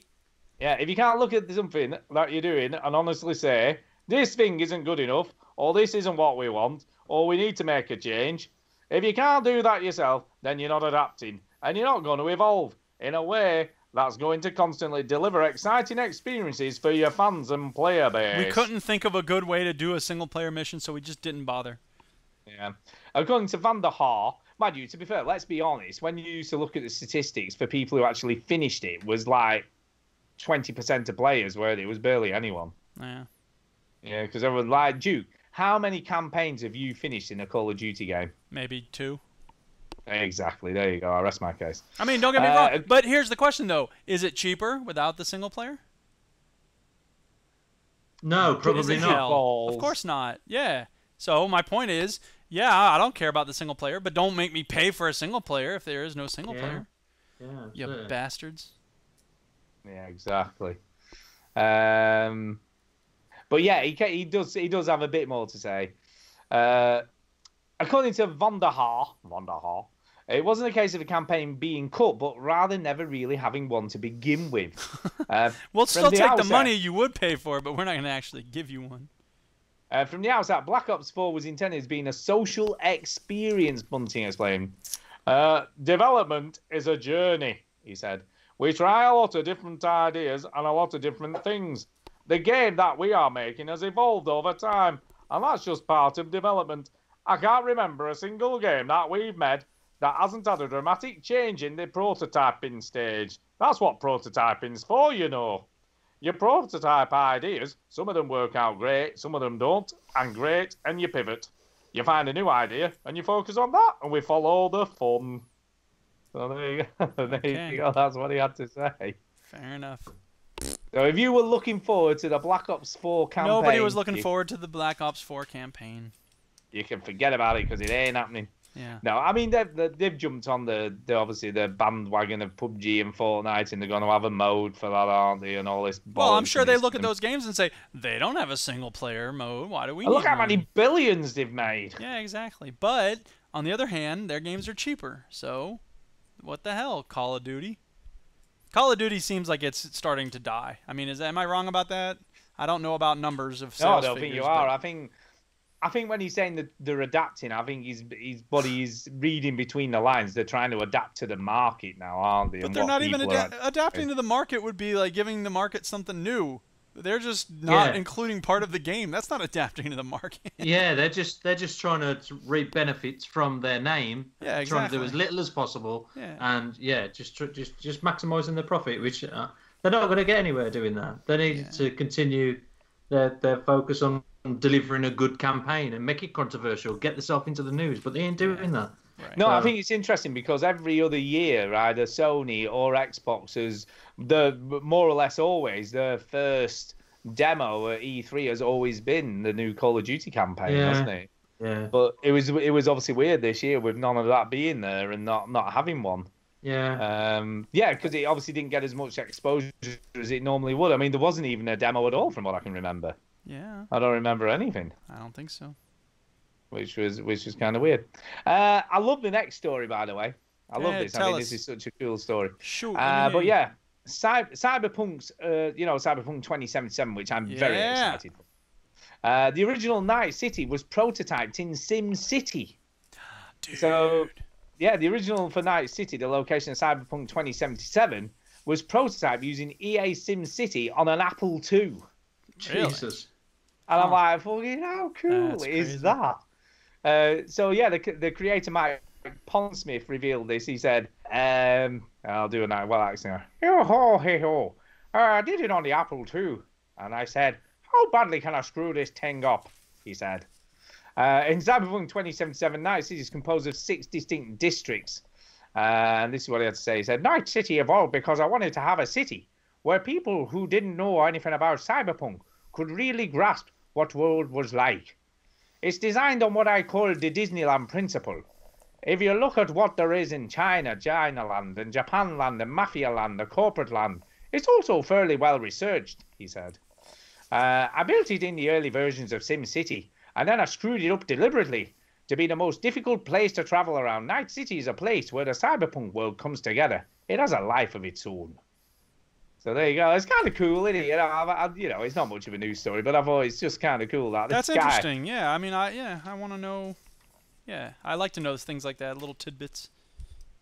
But he's even just like thinking, how can I sort of see what the city will be like before I've actually built it properly? I know. I'll get SimCity on the Apple II and do it in there first. I just think it's cool. I love stuff like that. Yeah. I don't remember SimCity being on the Apple II, but it shows you what I remember. Exactly. And I love the fact he used something so ancient to do it on. Well, it's like, fuck them modern computers and shit. Let's just stick it on here. Be fine. Noise! And that's it. I think that's pretty much all the news this week. There isn't anything else, I don't think. Hang on. Just going back to PUBG Mobile. Right. It hasn't hit any of the top 10. And yeah, it's not making any money. Really? Yeah, really? It's not. It's people. It's saying that people are not encouraged to use microtransactions at all through the game. Looking at like various sites on the web, it's not hit the top 10 as far as revenue. Yeah. So do you know for sure that they're not trying to make money off it, or you just know that it's not being a very profitable game for them? It's not a profitable game, but I don't think they're looking at reviews and as much as I could about it. Yeah. I don't think they're trying that hard. They could probably market it better. There's a few comments saying that it doesn't lead you to microtransactions, or it just lets you play the game without even getting into any of that. So maybe they're there, but they're not really. They're not too worried about it, I guess. Yeah, it's interesting. All right, what's next? Emails, I guess.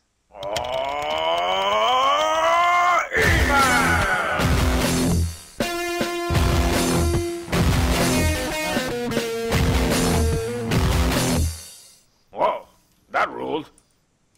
So first up, we have Lewis. And he has this to say. He says, "Hello, veterans." Hello. Oh, come on, Pete, get into it, man. What's the matter with you? All right. Hello. Hello. There you go. Lewis here again. I hope you're all well as normal. Last week you asked me what my favourite mobile game was, and it's Asphalt 9. 9. Which is a racing game. This week, Yeah, it's pretty big. If you're into car racing and stuff on mobile or on a tablet, it's pretty big. Yeah. They tend to use it as a test for how fast your phone is or how fast your tablet is. Oh, is it? Yeah, it's pretty demanding, to your mobile phone. This week I've decided to get a retro console.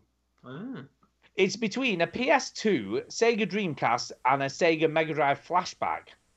I was swinging more towards the Sega ones because I'm a huge Sega fan, but the PS2 has some good stuff on it. What do you think? I don't have Can an I, opinion. can I answer this one? Of course you can, Pete. Well, I've got an old Xbox that's got a hard drive with a whole bunch of emulators on it, and it's probably not legal at all, but it's probably the best thing to go for. I think buying into some of these SNESes and Dreamcasts and stuff, I think it's a bit of a rip-off, really. I know Mike bought one of those SNESes, was it last year or the year before, and yeah. 16, 20 games with it, and I just think that's ridiculous. I've got this thing and it's like got 13,000 games on, more that you can bloody throw a brick at. There's just so much that you can play. I wouldn't waste. Yeah, it. but I think he's more into the nostalgia of having a retro console rather than. Come on, you could probably buy a £20 one off eBay that's broken. Stick that on your shelf.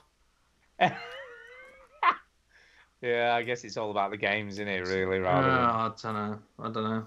It is cool. There is something about having something original, though, isn't it? Rather than having, even though you can play all those 13,000 games, there's nothing like having a PS2 and sticking a disc in, is there? There's that, and there's also the thing of like, it's going to work. You don't have to fiddle with things, which you do with MAME and whatever, and it's curated. So you could have 13,000 games. You have to scroll through 13,000 goddamn games. No, you don't have to though, Duke, because it's categorized in whatever console it is or what year or what genre. You can break it down to. Having downloaded at one point an emulator and a whole lot of games, for me it was kind of a nightmare to be like, oh god, how do I find the game I want?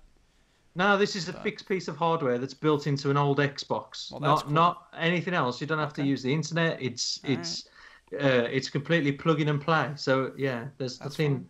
Anyway, it's probably not legal. So, but what was the choice? It is if you own the disc version. Maybe. Well, I ain't got 13,000 discs. So then that's still a grey area. What was his choices? What would he got? The choices, if he was getting an actual console, it was a PS2, the Sega Dreamcast, or the Sega Mega Drive Flashback. Oh, for me, it'd have to be the PS2. Yeah. Yeah, I'd have to agree. I think there's a whole much bigger library. We have unanimity on the podcast. Oh my god. Achievement unlocked.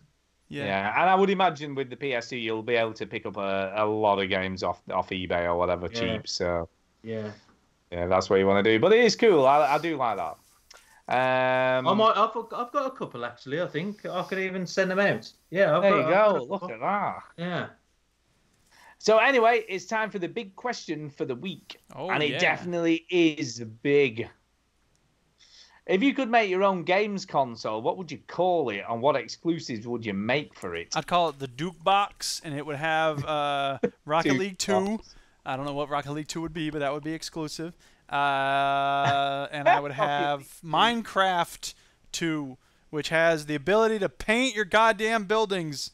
That would be the amazing new development in Minecraft. There you go. Well, I think mine would be the Steam Box Mark II, okay, and the exclusives on there will be, of course, Half-Life 3, of course, Portal 3, Left 4 Dead 3. Sorted. There you go. That's what I would do. What about you, Pete? I'd call mine Project Ginge, and I'd have Pub Ginge, Gears of Ginge. I don't know what else. Nice. Just ginger themed games, is that what you say? Everything orange and ginger, yeah. It'll be the orange ginge box. If it ain't ginger, it's not getting in. Yeah. I like it. No, I think that's pretty cool. Well, that's pretty cool. Oh, in fact, I could have the orange box, could I? Orange box 2 collection. Oh, there you go. The orange box. There you go. Now you're talking. Orange box 2 with Half-Life 3, Portal 3, and Left 4 Dead 3 on it. There you go. The Ginger Edition. Yeah. The Ginger Edition. Brilliant. Thanks anyway, Lewis. And he says that's all from him for now. So bye for now. Thanks for writing in. Yeah, thanks, Lewis. The next email tonight is from Jason. And he says it's simulation. Why does everybody pronounce his name, his surname? Because when he first started writing in, we had no idea how to pronounce it. And so we would just, every week, we would pronounce it in a very different, weird, strange, annoying way. And now it's just, it's just stuck. It's just stuck. Anyway, it's called Simulation, and he says this: with Derek signs everywhere, as signs a recent email concerning robots killing us all. I would like to add that robots will indeed create more interesting robots with emotions that will save a few of us. Robots handpicked humans to sit in a human zoo for their artificial intelligence buddies to stare at and play with. I think it's in with the very best realistic graphics. Yeah, that could happen. That would be weird, wouldn't it? Can you imagine that? So robots take over the world and stick humans in a zoo. Yeah. For their entertainment. I wouldn't mind that as long as they give me good food. Yeah, you would be bothered as long as you give you oranges. Yeah. Carrots. Not pizza. I'll only have food that's orange. Not fussy or anything. Question for the show. Is life just a simulation with the very best graphics? Or are we in some robots game or some aliens wet dream? Now, weirdly, there is a theory that the world is a simulation, that we are in a computer simulation. Right. It's called The Matrix. It's not reality. No. There is a real life theory that's what the world is. Yeah, I know there is, but it's not. There's no way to know, and it's academic at best. Oh, yeah. Well, all these things are, aren't they? Most things are academic at best because you can't really study a black hole like close up. Well, not yet. Well, you could study the light around a black hole, though. Well, that's what they do. That's in the gravity. But you can't study the light around a computer simulation that we might be in. That we might be in. Who knows? Right. It would be weird to think that, though, wouldn't it? That we're just part of somebody's experiment in the future. That's just going, right, let's see what would have happened if Trump hadn't got into power. Everything would have been so much better. Well, there might be a version of that running in this computer simulation as we speak. How do I get into that reality? There you go. That would be the parallel world theory. Yes, it isn't really parallel worlds. It's just to go into more simulations with all the different things that might happen in it. I want to go to there. Yeah, on a quantum computer somewhere. Yeah. That would be a cool film. Having a parallel universe running alongside your film that's going, and you got to flick between each one to see what the see what the repercussion is, the butterfly effect, or that's been done. There's a few films that do that. There's Sliding Doors, of course, did that. That's a good film. Yeah. Sliding Doors, and then the other, which I think is a much better film, which you may not have seen, is called Run Lola Run. Run Lola Run's okay. I didn't like Run Lola Runs. Did you not? I loved it. Good soundtrack. I wanted to like it, but it felt like it was style over substance. Yeah, it's pretty old. It's pretty old. It's French. It's like late 90s, I think, something like that. Yeah. But there's also one called, there's Primer, which deals with that same sort of thing about possibilities and probabilities. And then there's one called Time Crimes, which I didn't like, but a lot of people do like it, so maybe other people will like it. And then there's the original Ray Bradbury story is called something to do with thunder. Break of Thunder, Roll of Thunder, something like that. And they've made some movies based on that. There's obviously the movie called The Butterfly Effect, but Jurassic Park I think does the best job of sort of wrestling with that question. Yeah, the Butterfly Effect actually isn't. It gets a bad rap, the Butterfly Effect, but I thought it was quite good. I quite liked it. I haven't seen it. I should judge for myself rather than going. Yeah, number one is class. Yeah, it's pretty good.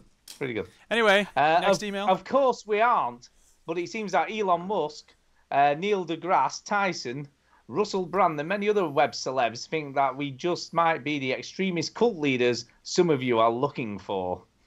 So fire one up and follow them on Twitter. Maybe they'll show you the way through the meditation and bollocking. Just to be sure to chant your allegiance with tightly grasping your very own testicles, holding them and firmly offering them up as a sacrifice to the stars. What? Yeah. It's Jason. What are you expecting? I'm waiting for the poop discussion. If you are going to believe these chumps, go all in. No. Me, I believe the world ends way before the robot alien takeover. Hopefully, I'll get to play Red Dead Redemption 2 before the veterans begin their destruction. Keep on wanking, Jason. Okay. There you go. Thank you for writing in. Yeah, I think interesting.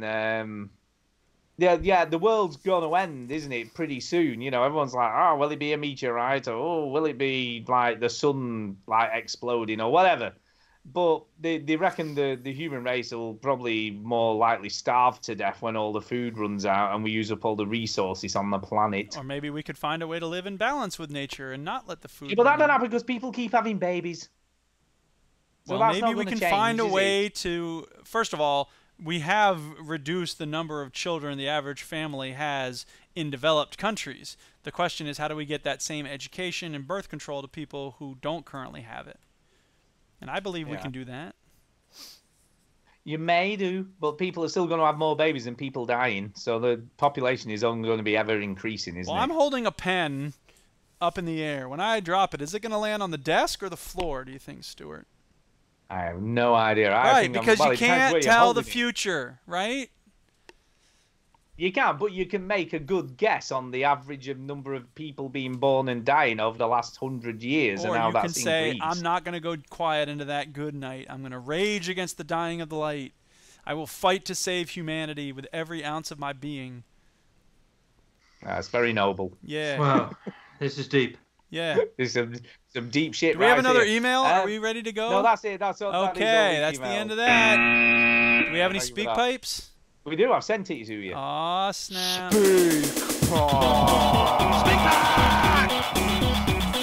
Pipe! It's the way to leave a message it's for crap. us. You send me a lot of stuff. That doesn't mean anything necessarily. Just FYI.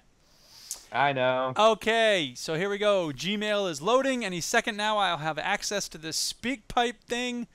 Again, my Mac is chugging away, but it's taking a while. Come on, Mackie. You can do it. Mac the knife. The Mac is back. Come on, Ronald.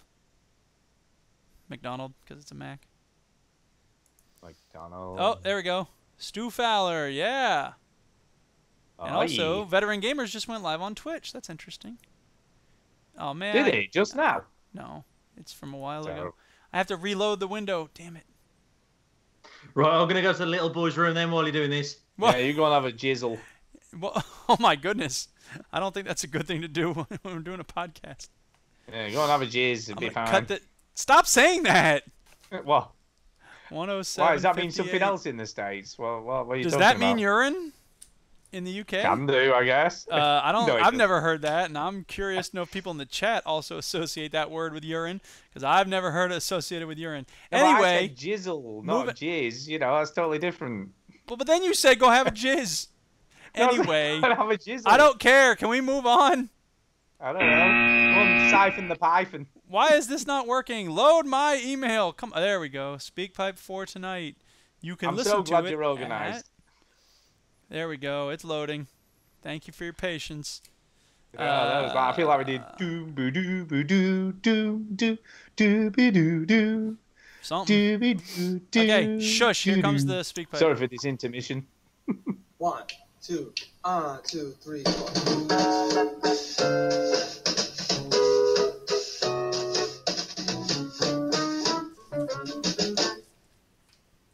Hello, Veteran Gamers. It's Derek Sains back again, and next week I'm going to my first video games convention when I travel to EGX in Birmingham. Yes.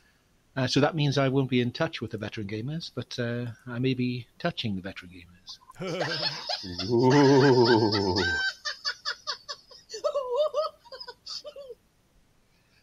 Okay, what I was really wanting to talk about this week is I've been watching a lot of Jim Sterling's podcast on the YouTube site and listening to his Jimquisition on iTunes.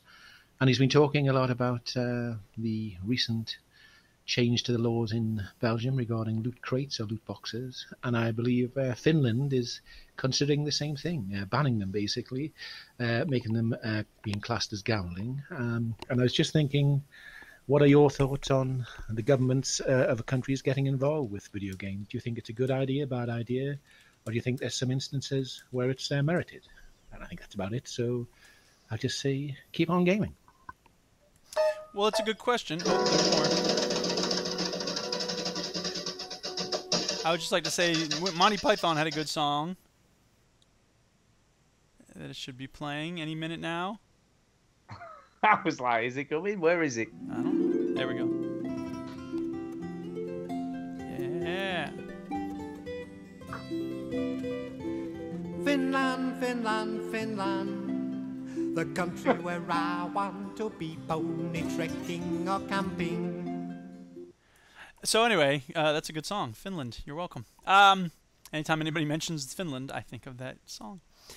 I don't know how I feel. I mean, look, they're not trying to ban loot boxes. They're just saying they qualify as gambling, which I think is fair. Like, is that an unfair thing to say about loot boxes? No, because it's completely random what you're going to get in it. Right. So you spend money on it, and when you open it, it's a bit like a scratch card, really, isn't it? So the fact that they're just saying, look, this is gambling, and when it needs to be regulated the way we regulate all gambling, there's nothing untoward about that. Their government's not overreaching its bounds. Of course it's merited. There is, but obviously they're saying that I think a lot of it is because it's included in games that aren't like adult rated, as it were. Yeah. So the big issue they've got is especially in things like FIFA, for instance, is a good example. Yeah. That's not an 18 rated game, but it's got an element in it that would be classed as 18 rated in the UK. So what we need to do is Peggy needs to say, okay, we have the content rating over here, and then we have this other box that will either say there's no gambling in it or yes, there's gambling in it.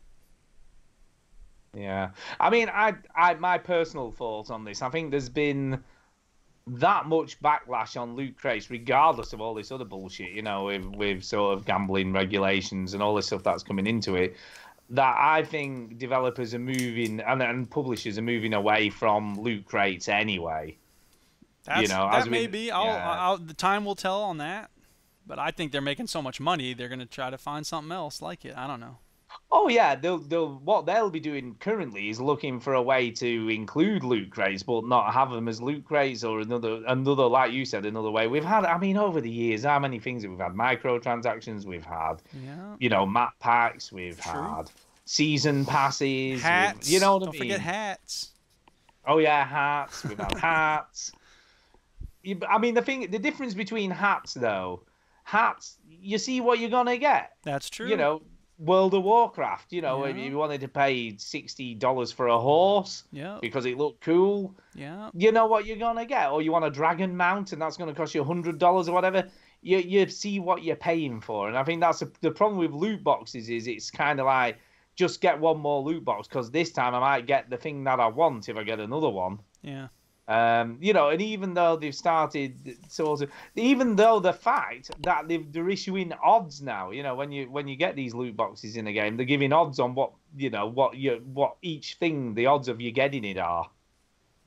You know, and that in itself would suggest that it is gambling anyway. Oh, of course. They can say till the cows come home it ain't gambling, but if they've got odds on, you know, which item you're gonna, and then it's obviously gambling, isn't it? Of course it is. You stick odds into something and you just think, oh, it's temptation.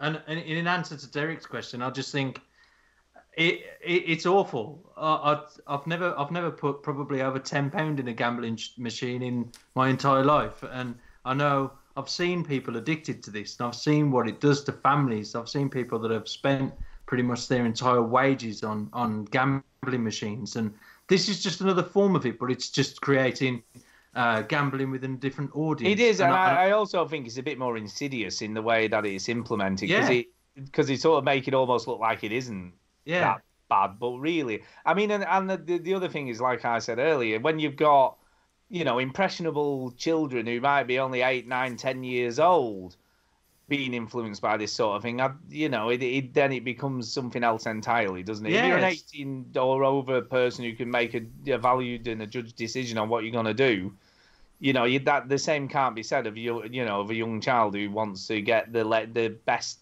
goal explosion dupe, or you know, the best bit of kit in Fortnite or whatever. But even that's why 18 years old. Sorry, Duke. Go on. No, go ahead. Even at the age of 18 years old, I've seen I've seen a young guy who's got into betting on horses, and he does it constantly. He does it at work. He does it as in between times when he's breaking during football, and he's got completely sucked into it. And it can easily be an addiction. Yeah. Sorry? It can easily be an addiction. Yeah. I heard a thing about a woman who was so addicted to slot machines that she was like stealing from her kids, like sold her wedding ring, like it was hardcore addiction. But they gave her a drug that blocked the dopamine receptor in her brain, and suddenly she had no urge to gamble. So the fact that they're creating these loot boxes, the fact that, you know, the video games themselves are designed to keep us coming back, and it's the same with Facebook. You know, it's, you're the gerbil pushing the bar in order to get the electric stimulus to your brain. That's in some ways kind of insidious because they're trying to find ways to be more and more addictive all the time. So whatever. My point is that you know, the fact that we have in Rocket League this underground economy where you pay keys for the goal explosion you want, I wish you could just buy the goal explosion you want. You know what I mean? Because I would probably buy more goal explosions. But whatever. But like you said, Duke, earlier, as long as there's regulation and there's a hyperlinks or links to that through a game that puts you into that content when you want to select it, and it's regulated to a point where you can where you need to speak to your parents and say, well, do you know what, Mum, I need to buy this. It's going to cost me $2.99. No, you can't buy this because this is we haven't got that money to spend, or you haven't got that money, or no, it's bad, or whatever. As long as it's controlled and it's not going to get kids into a whirlwind of shit, then I think it's good. And I think every game should have the option that Rocket League has, which is in the options it just says hide crates, and then it all goes away. I think it shouldn't be buried in the options. I think there should be something on the main screen that's like, hey, if you don't want to be part of this crate thing, click here. Yeah, that's the same with gore content. Right. Yeah, exactly. Exactly. When you start the game, it should ask you, do you want to see blood and guts?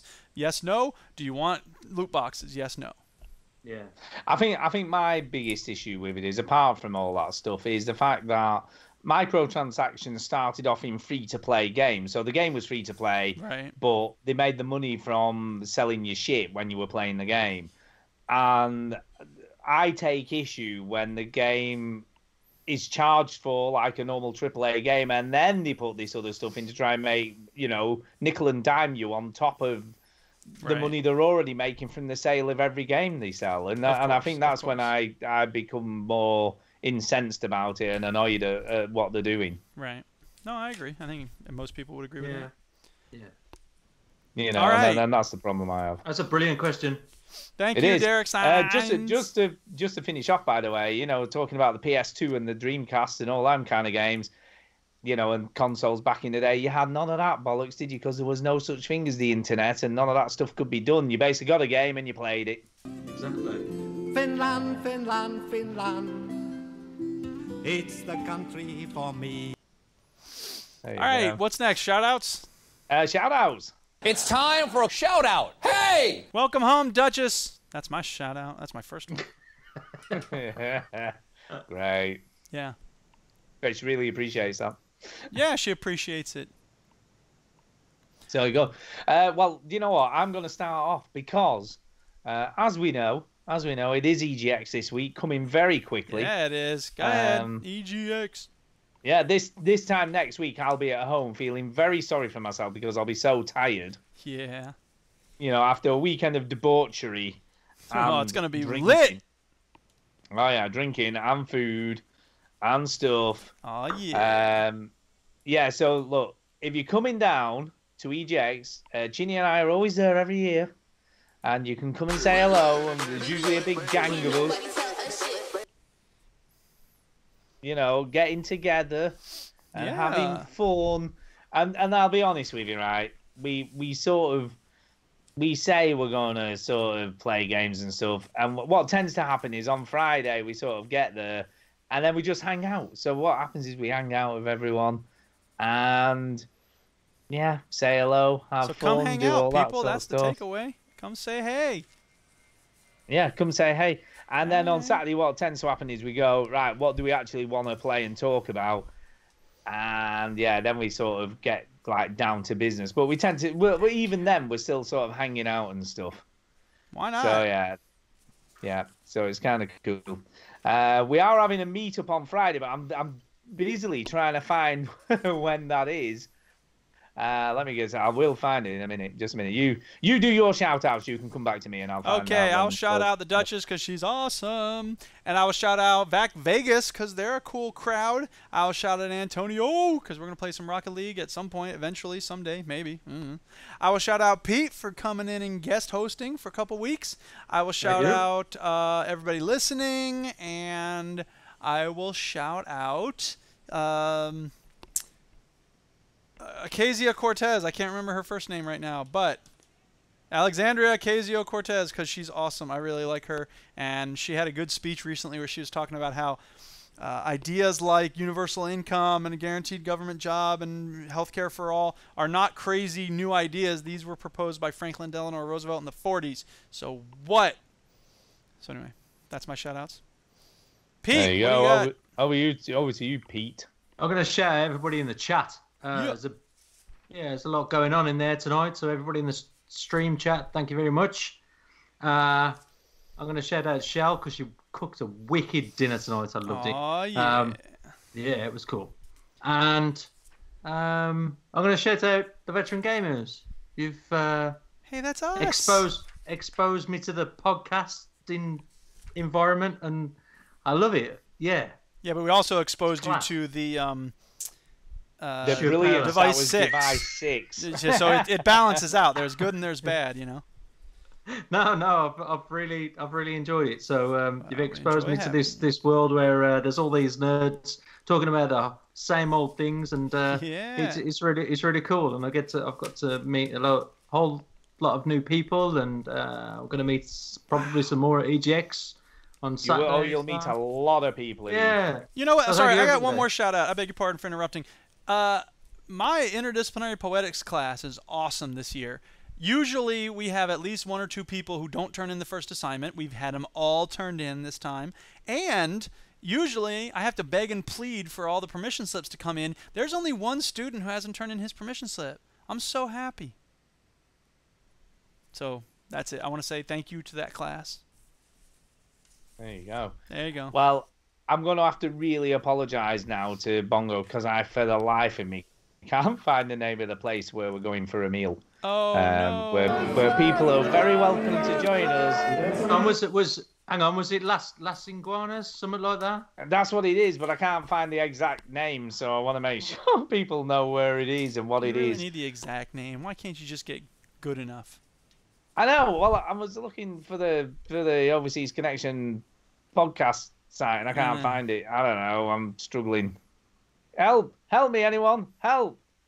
Obi-Wan, you're my only hope. Help, Luke! You're my only hope. So I really apologise to it's Las Iguanas or something. It was something like that. Here we go. Yeah, Las Iguanas, Birmingham. Well, there's 2. It depends whether it's Birmingham Central or Resorts World, NEC.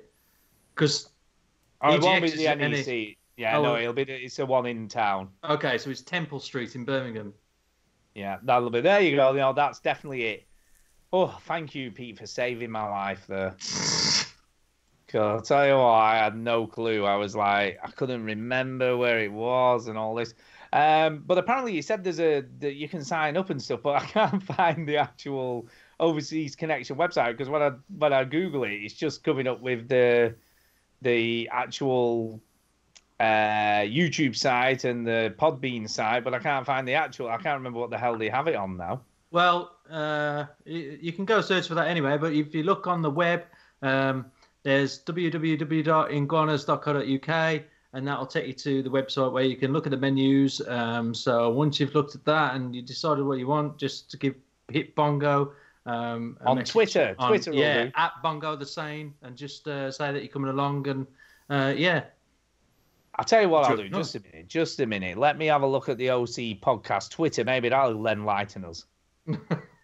Just a minute, right? I know that we're running long here, but I need to do this because I feel really, really bad. Duke, you should feel bad. Fill it with some sounds. Yo, check it out. It's a freestyle rap, Ali G style, so it sounds like crap. I'm saying things and I don't know where I'm going, but I can't stop and I'm definitely not slowing. Stu better hurry up and find this place, cause I'm like a runner who doesn't have a race and I got nothing to say and I'm just talking nonsense and nothing rhymes with that, so I got to bomb vents. I don't know what Mike Pence. I'm not going to rhyme about Mike Pence. I hate Mike Pence.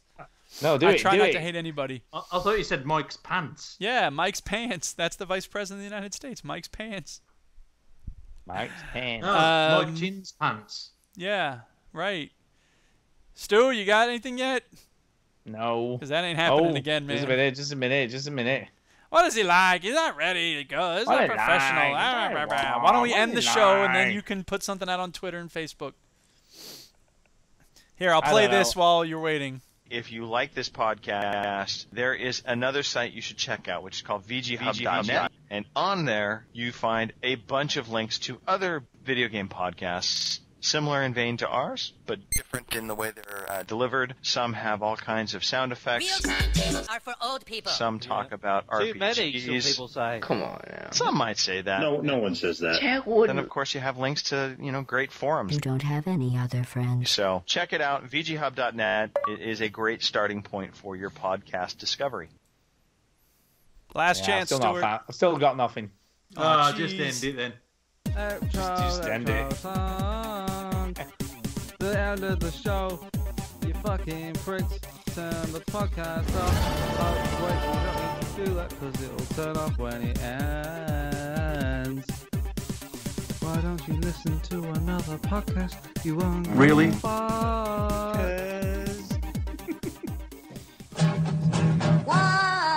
you? Shots fired! Shots fired! Won't you? Won't you? Won't you just switch off the television set and go and do something less boring instead? Sit at home, watch TV, turn up so